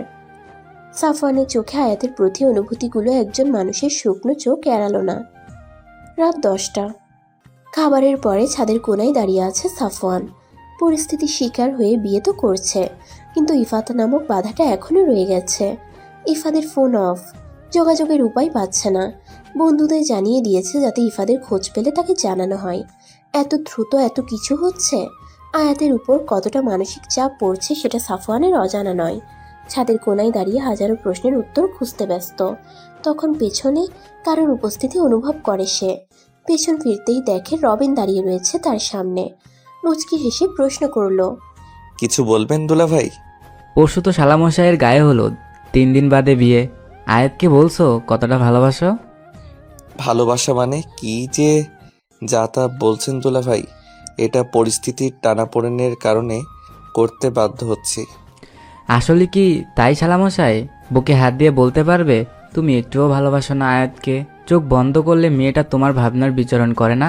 মেয়েটার চোখের পানি তোমাকে একটুও বিচলিত করে না? এটা স্বাভাবিক নয় দুলাভাই। মেয়েটা আমাকে ভরসা করে, ওর ভালো মন্দের খবর রাখাটা আমার দায়িত্ব। সত্যি কি সাফওয়ান? আচ্ছা, এটা কেন মনে হচ্ছে তুমি তাকে ভালোবাসো না? মায়া না থাকলে কারো প্রতি ভালোবাসা জন্মায়? আচ্ছা সোহাগ, আমার কাহিনীতেও কি তুমি ইনফ্যাংচুয়েশনের থিওরি দিবে? একবার দেখায় ওর প্রতি ভালো লাগা তৈরি হয়, তারপর ভালোবাসা। আজ ওর সাথে 6 বছর ধরে সংসার করছি, এখনো ওকে ততটাই ভালোবাসি। এটাও কি মায়া? শালামশাই, ভালোবাসা বলো কিংবা ভালো লাগা, সব কিছুতেই মায়াটার গুরুত্ব অনেক বেশি। একটা থাকে শর্ট টাইম, একটা সময় কেটে যায়, আর একটা হলো গভীর মায়া, যার গন্তব্য ভালোবাসা, বিশ্বাস, সম্পর্ক। আমার যা বলার বলা হয়ে গেছে। তুমি নিজের অন্তরাত্মাকে জিজ্ঞেস করো, আয়াতের প্রতি মায়াটা ঠিক কেমন? কথাগুলো চুপচাপ সাফওয়ান শুনছিল। রবিনকে এই জন্য সাফওয়ানের খুব বেশি ভালো লাগে, কারণ সঠিক সময়ে সঠিক উপদেশ দেওয়াটা লোকটির বড় গুণ। আয়াত নামক নারীটি সাফওয়ানের প্রতিটি চিন্তায় বিচারণ করে। তার হাসি, ছেলে মানুষই সাফওয়ানকে আনন্দ দেয়। সারাক্ষণ মেয়েটির আশেপাশে থাকলে মানসিক প্রশান্তি লাগে, মনে হয় যেন অপূর্ণ হৃদয় পূর্ণতা পাচ্ছে। তার চোখের পানি সাফওয়ানের ভেতরে রক্তক্ষরণ করতে সক্ষম। এই অনুভূতিগুলো কি শুধুই মায়া? মনের এই এলোমেলো ভাবনাগুলোকে সাজাতে পারছে না সাফওয়ান। এখন মনকে শান্ত করতে হলে একটি ওষুধ আছে, তা হলো পেন্টিং। নিজের এলোমেলো চিন্তাগুলি কাগজে তুলতে পারলে হয়তো মন শান্ত হবে। অপরদিকে সোহানার রুমের বারান্দায় দাঁড়িয়ে রয়েছে আয়াত। অনেকক্ষণ পর নীরবে একটু নিজের জন্য সময় পেয়েছে। এতক্ষণ আত্মীয়ের ভেতরে থাকতে থাকতে যেন দম বন্ধ হয়ে আসছিল তার। কফি? পাশ ফিরে তাকালে দেখে সোহাগ আর সোহানা দাঁড়িয়ে রয়েছে। মুচকি হেসে তাদের হাত থেকে কফি নিল আয়াত। পিনপতন নীরবতা। বাড়িতে আয়াত এবং সাফওয়ান ব্যতীত এই 3টা মানুষ তাদের সম্পর্কের সত্যতাটা জানে। আয়াতের নিজের কাছেই প্রচুর অস্বস্তি লাগছে। ফট করে সুহানা বলে ওঠে, ইফাত ভাইয়ের সাথে তোমার রিলেশনটা কিভাবে শুরু হয়েছিল আয়াত আপু? সুহানের প্রশ্নে প্রথমে খুব অপ্রীতিকর অবস্থায় পড়ে যায় আয়াত, তারপর ধীর কণ্ঠে বলতে থাকে, ইফাত আমার সিনিয়র ছিল। ওর সাথে প্রথম দেখা আর্ট গ্যালারির সামনে। আমার এক বন্ধুর দুলাভাই আর্ট গ্যালারির ম্যানেজমেন্টে ছিলেন। তখন এক্সিবিশন দেখব বলে সবাই একসাথে গিয়েছিলাম। আরও একটি কারণ ছিল, সেটা হলো সাফন ভাইয়ের এক্সিবিশন দেখা। ওনার ছবিগুলো যখন ফেসবুকে দিত আমি পাগলের মতো ফলো করতাম। উনি যে আমাদের ক্যাম্পাসে, এটা আমার জানাই ছিল না। তারপর কি এক্সিবিশনে গেলাম। সেদিন ছিল 25শে বৈশাখ। গ্রীষ্মের ফাটা দুপুরে প্রিয় আর্টিস্টের এক ঝলক দেখতে যাওয়া। কিন্তু ভাইয়ের যা পার্ট, সে আমাদের সামনেই আসলেন না। বলেন উনি নাকি ছোটখাটো আর্টিস্ট। তুমি বলো সুহানা, উনি কি ছোট মোটো আর্টিস্ট? কি ট্যালেন্টেড। ওনার সুবাদেই ইফাদের সাথে দেখা। সাফন ভাইয়ের সাথে পরিচিত হবার লোভে ইফাদের সাথে পরিচিতি। ফ্রেন্ড না ওনার। তারপর দেখা হতো, কথা হতো, আমাকে সাফন ভাইয়ের ডিটেলস বলতো। এইভাবেই ভালো লাগা, তারপর ভালোবাসার রিলেশন। তুমি কি ইফাত ভাইকে ভালোবাসতে নাকি দাদা ভাইকে? সুহানার প্রশ্নে থতমত খেয়ে যায় আয়াত। কি উত্তর দিবে তা জানা নেই তার। বেশ কিছুক্ষণ পর নিজেকে সামলে বলে, আমি ইফাতকে ভালোবাসতাম। তুমি আমাকে কনফিউজ করছো নাকি নিজেকে? সাফন ভাইকে আমার আর্টিস্ট হিসেবে ভালো লাগে। থাকে না পছন্দের আর্টিস্ট, গায়ক, নায়ক। সত্যি কি তাই আয়াত? তোমরা আমাকে কনফিউজড কেন করছো? তুমি ইফাত আর সাফনের মাঝে কনফিউজড কেন হচ্ছ আয়াত? নিজের মনকে জিজ্ঞেস করো। এই 4 বছরে ইফাত তোমার ফিলিংস, তোমার ভালো লাগাগুলোকে কতটা দাম দিয়েছে? তোমাদের রিলেশনের কমিটমেন্ট ব্যাপারে কি সত্যি ছিল? আর তোমারও কি ইফাতকে ইফাত হিসেবে ভালো লাগতো নাকি সাফনের বন্ধু হিসেবে? এখনো দেরি হয়নি আয়াত। নিজেকে প্রশ্ন করো, কাকে তুমি ভালোবাসো, কাকে তুমি বিশ্বাস করো, কার সাথে থাকলে তোমার মনে হবে তোমার কাছে সারা পৃথিবী রয়েছে। তোমার এই মনটা সব কিছু বলে দিবে তোমাকে। সোহাগের কথাগুলো প্রচন্ড ভাবাচ্ছে আয়াতকে। বেডে এপাশ ওপাশ করতে করতে আর না পেরে ছাদের উদ্দেশ্যে রওনা দেয় আয়াত। দরজা খুলে সিঁড়িতে যেতেই মনে হয় সে যেন হাওয়ায় ভাসছে। দরজা খুলে সিঁড়িতে যেতেই মনে সে যেন হাওয়ায় ভাসছে। কিছুক্ষণ পর খেয়াল করে দেখে কেউ তাকে কোলে করে ছাদের সিঁড়ি পাইছে। রাতের অন্ধকারে লোকটির মুখ দেখতে পাচ্ছে না আয়াত। ছাদে নিয়ে লোকটি তাকে কোল থেকে নামালে আয়াত দেখতে পাই পুরো ছাদ জ্যোৎস্নায় আলোকিত। ফুলের মিষ্টি গন্ধ, জ্যোৎস্নার মাতাল করা পরিবেশে ভেতরের সত্তাটাও বারংবার উন্মাদনায় মেতে উঠে। আরও মাতাল করে তুলছে পাশে থাকা মানুষটি। মানুষটি যে আর কেউ নয়, সাফওয়ান। তার শরীরের মাতাল করা গন্ধটি আয়াতকে জানান দিয়েছে মানুষটি যে সে। জ্যোৎস্নার আলোতে মানুষটিকে একটি জীবন্ত নেশার স্তূপ মনে হচ্ছে। লোকটি সব কিছুতেই মাতাল করে দেবার ক্ষমতা রাখে। এমনভাবে হা করে থাকলে মাছি ঢুকে পড়বে তো। সাফওয়ানের কথায় বেশ লজ্জা পেয়ে গেল আয়াত। প্রচণ্ড কাটা ভাষায় বলল, রাত বিরাতে মানুষকে ধুমধাম কোলে নিয়ে নিচ্ছেন, কিডন্যাপ করে ছাদে আনছেন, মতলব কি শুনি? ইচ্ছে হলো, বলা তো যায় না, দেখা যাবে রাতের অন্ধকারে ধূপধাপ করে পড়ে দাঁত ভেঙে ফেলবে। আমি কিন্তু বাবা ফোকলা বউ বিয়ে করব না। বয়ে গেছে আপনাকে বিয়ে করতে আমার। চেষ্টা করে দেখো, আমি আটকাবো না। তবে বিয়ে তো আমাকেই করতে হবে। মুচকি হেসে ছাদের রেলিংয়ে গিয়ে বসে সাফওয়ান। আয়াতের কাছে আজ যেন অন্য সাফওয়ান উপস্থিত। লোকটার মাঝে কি এমন আছে যা চুম্বকের ন্যায় আকর্ষণ করে তাকে? নীরব রাতে মৃদু হাওয়ায় জ্যোৎস্না বিলাস বুঝি এমনই হয়। নীরবতা ভেঙে আয়াত বলে ওঠে, সাফন ভাই সেদিন বলেছিলেন। কথাটি শেষ হতে না হতেই হ্যাচকা টানে আয়াতকে নিজের কাছে নিয়ে আসে সাফওয়ান। ঠোঁটে হাত দিয়ে বলে, হুশ, বড্ড বেশি কথা বলো। জিজি পোকার ডাক শুনতে পাচ্ছ? রাতের নীরবতার সাক্ষী দিচ্ছে তারা। আর যদি একটু বেহায়া হই, তুমি কি রাগ করবে? সাফওয়ানের দিকে একরাশ বিস্ময় নিয়ে চেয়ে আছে আয়াত। আজ তার চোখে নেশা কাজ করছে। এই যেন অন্য সাফওয়ান। সাফওয়ানের চোখে তাকাতেও ভয় হচ্ছে তার। এই চোখে যে হাজারো ভালোবাসা, মায়া, প্রণয়ের নেশা। আয়াতকে ভাসিয়ে তলিয়ে দিতে সক্ষম এই চোখের ঘোর। সাফওয়ানের কাছ থেকে নিজেকে ছাড়াতে চাইলে সে আরো কাছে টেনে নেয় তাকে। কানে মুখ লাগিয়ে ধীর নেশা কণ্ঠে বলে, একটা গোপন কথা আছে, শুনবে? সাফওয়ানের চোখে চোখ রেখে ঘোরের মধ্যে উত্তর দেয় আয়াত, বলুন। আরো নেশাযুক্ত কণ্ঠে বলে ওঠে সাফওয়ান, এই বেহায়া আমি যে তোমার প্রেমে পড়ে গেছি গো। কখন কিভাবে জানি না, তবে আমার প্রেম জেগেছে। বিয়ের পর হয়তো ভালোবাসাটাও হয়ে যাবে। আপনি জানেন তো কি বলছেন? জানতাম না, এখন জানি। আমার যে আর প্রেমের উপর ভরসা হয় না সাফন ভাই। আমি যে বড্ড এলোমেলো হয়ে রয়েছি। আমার এলোমেলো জীবনকে সাজিয়ে দিতে পারবেন কি? আমি আপনার জীবনে কি মেল খাই? জীবন তো তোমার যেমন এলোমেলো, আমারও যে একই রকম। একে অপরেরটা না হয় সাজালাম। এবার তোমায় ভালোবাসতে হবে না, শুধু আমায় ভালোবাসার অধিকারটা দিও। বলে চোখের সামনে চুলগুলো সরিয়ে দিল। আজ সাফওয়ানের চোখে হারিয়ে যেতে ইচ্ছে হচ্ছে আয়াতের। বিশ্বাস করতে ইচ্ছে হচ্ছে লোকটিকে। জ্যোৎস্নার আলোতে আয়াতের মুখখানি এক টুকরো চাঁদের ফালি লাগছে সাফওয়ানের কাছে, যার চোখে ঠোঁটে আফিমের চেয়েও মারাত্মক নেশা। দু হাতে আলতো করে মুখটি ধরে নিজের আরো কাছে নিয়ে আসে।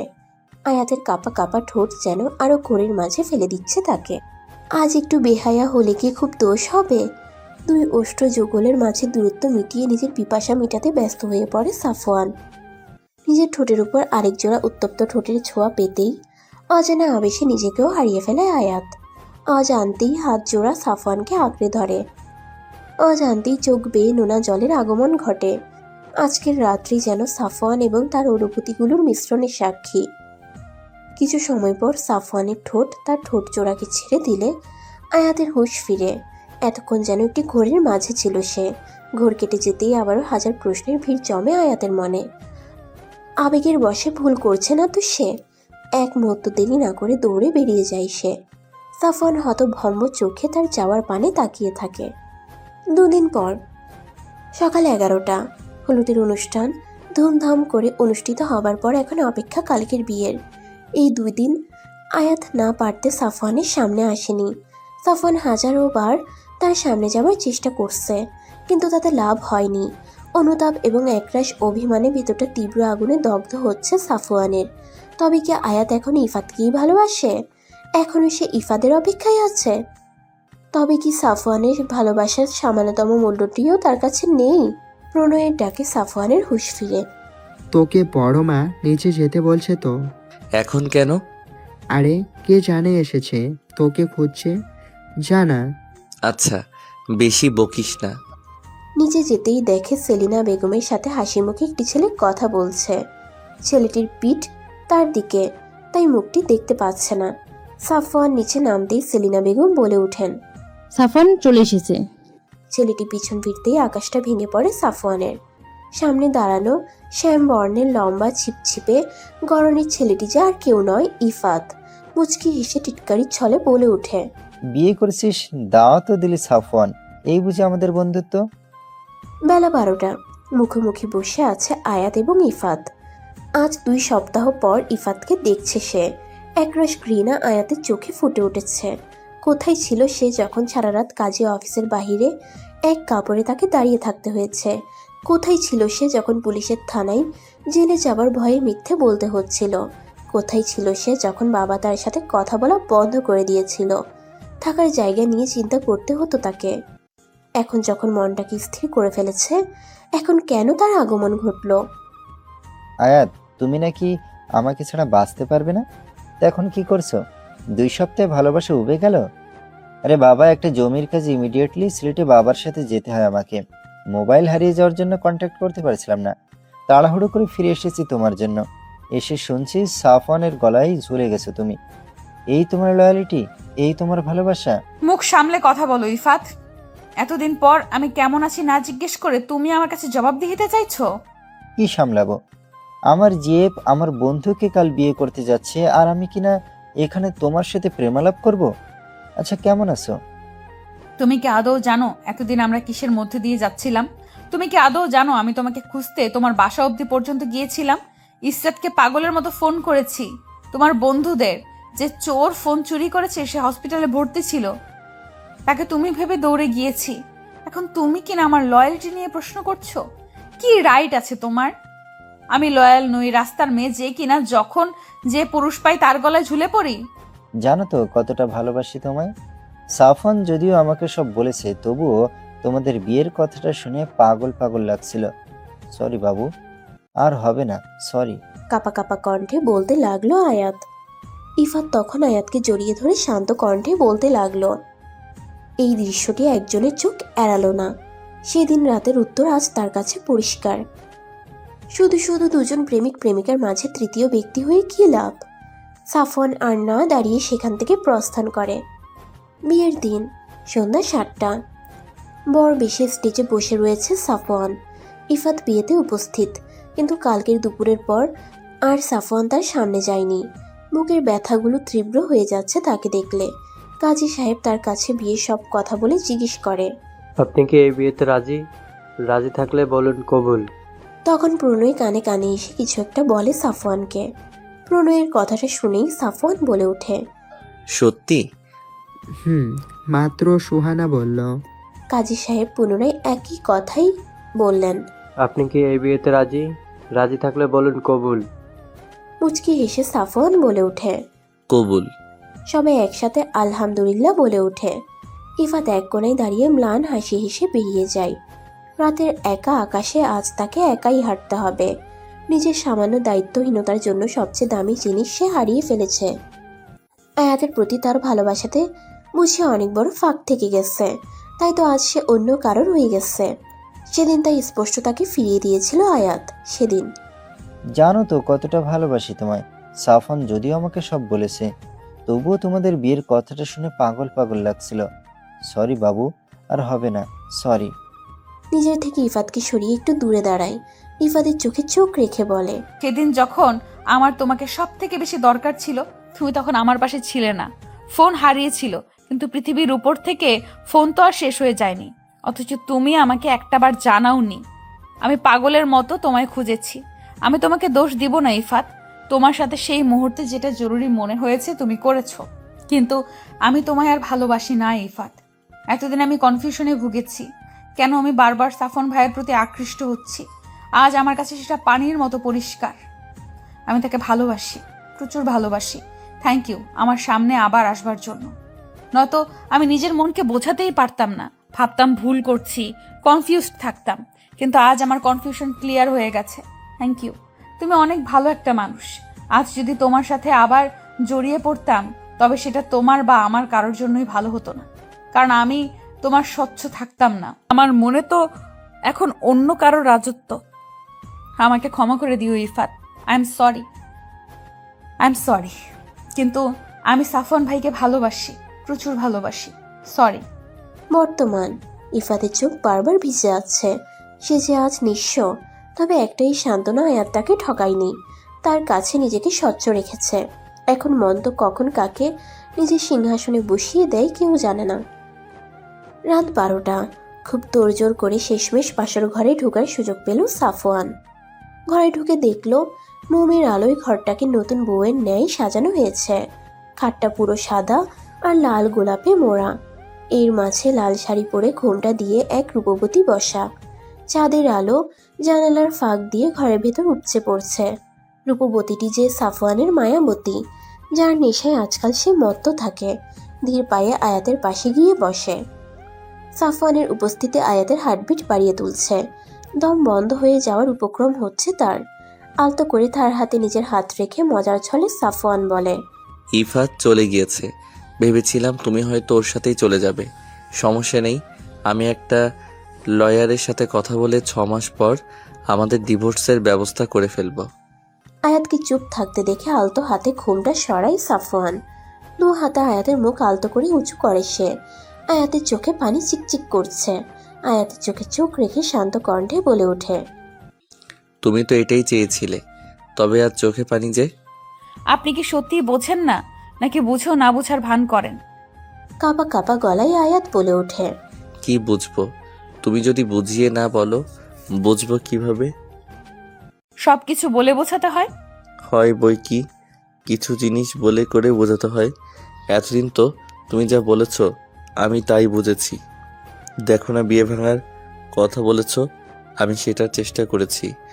ঢাকা যেই উকিলের সাথে। কথাটা শেষ না হতেই সাফওয়ানের ঠোঁট জোড়া চেপে ধরল নিজের ঠোঁট জোড়া দিয়ে। ঘটনার আকস্মিকতায় সাফওয়ানের মাথা পুরো ফাঁকা হয়ে গেছে। আয়াতের পক্ষে এমন একটা সাংঘাতিক কাজ করা সম্ভব, এই যেন ধারণার বাহিরে ছিল সাফওয়ানের। বেশ কিছুক্ষণ পর সাফওয়ানের ঠোঁট জোড়াকে মুক্তি দেয় আয়াত।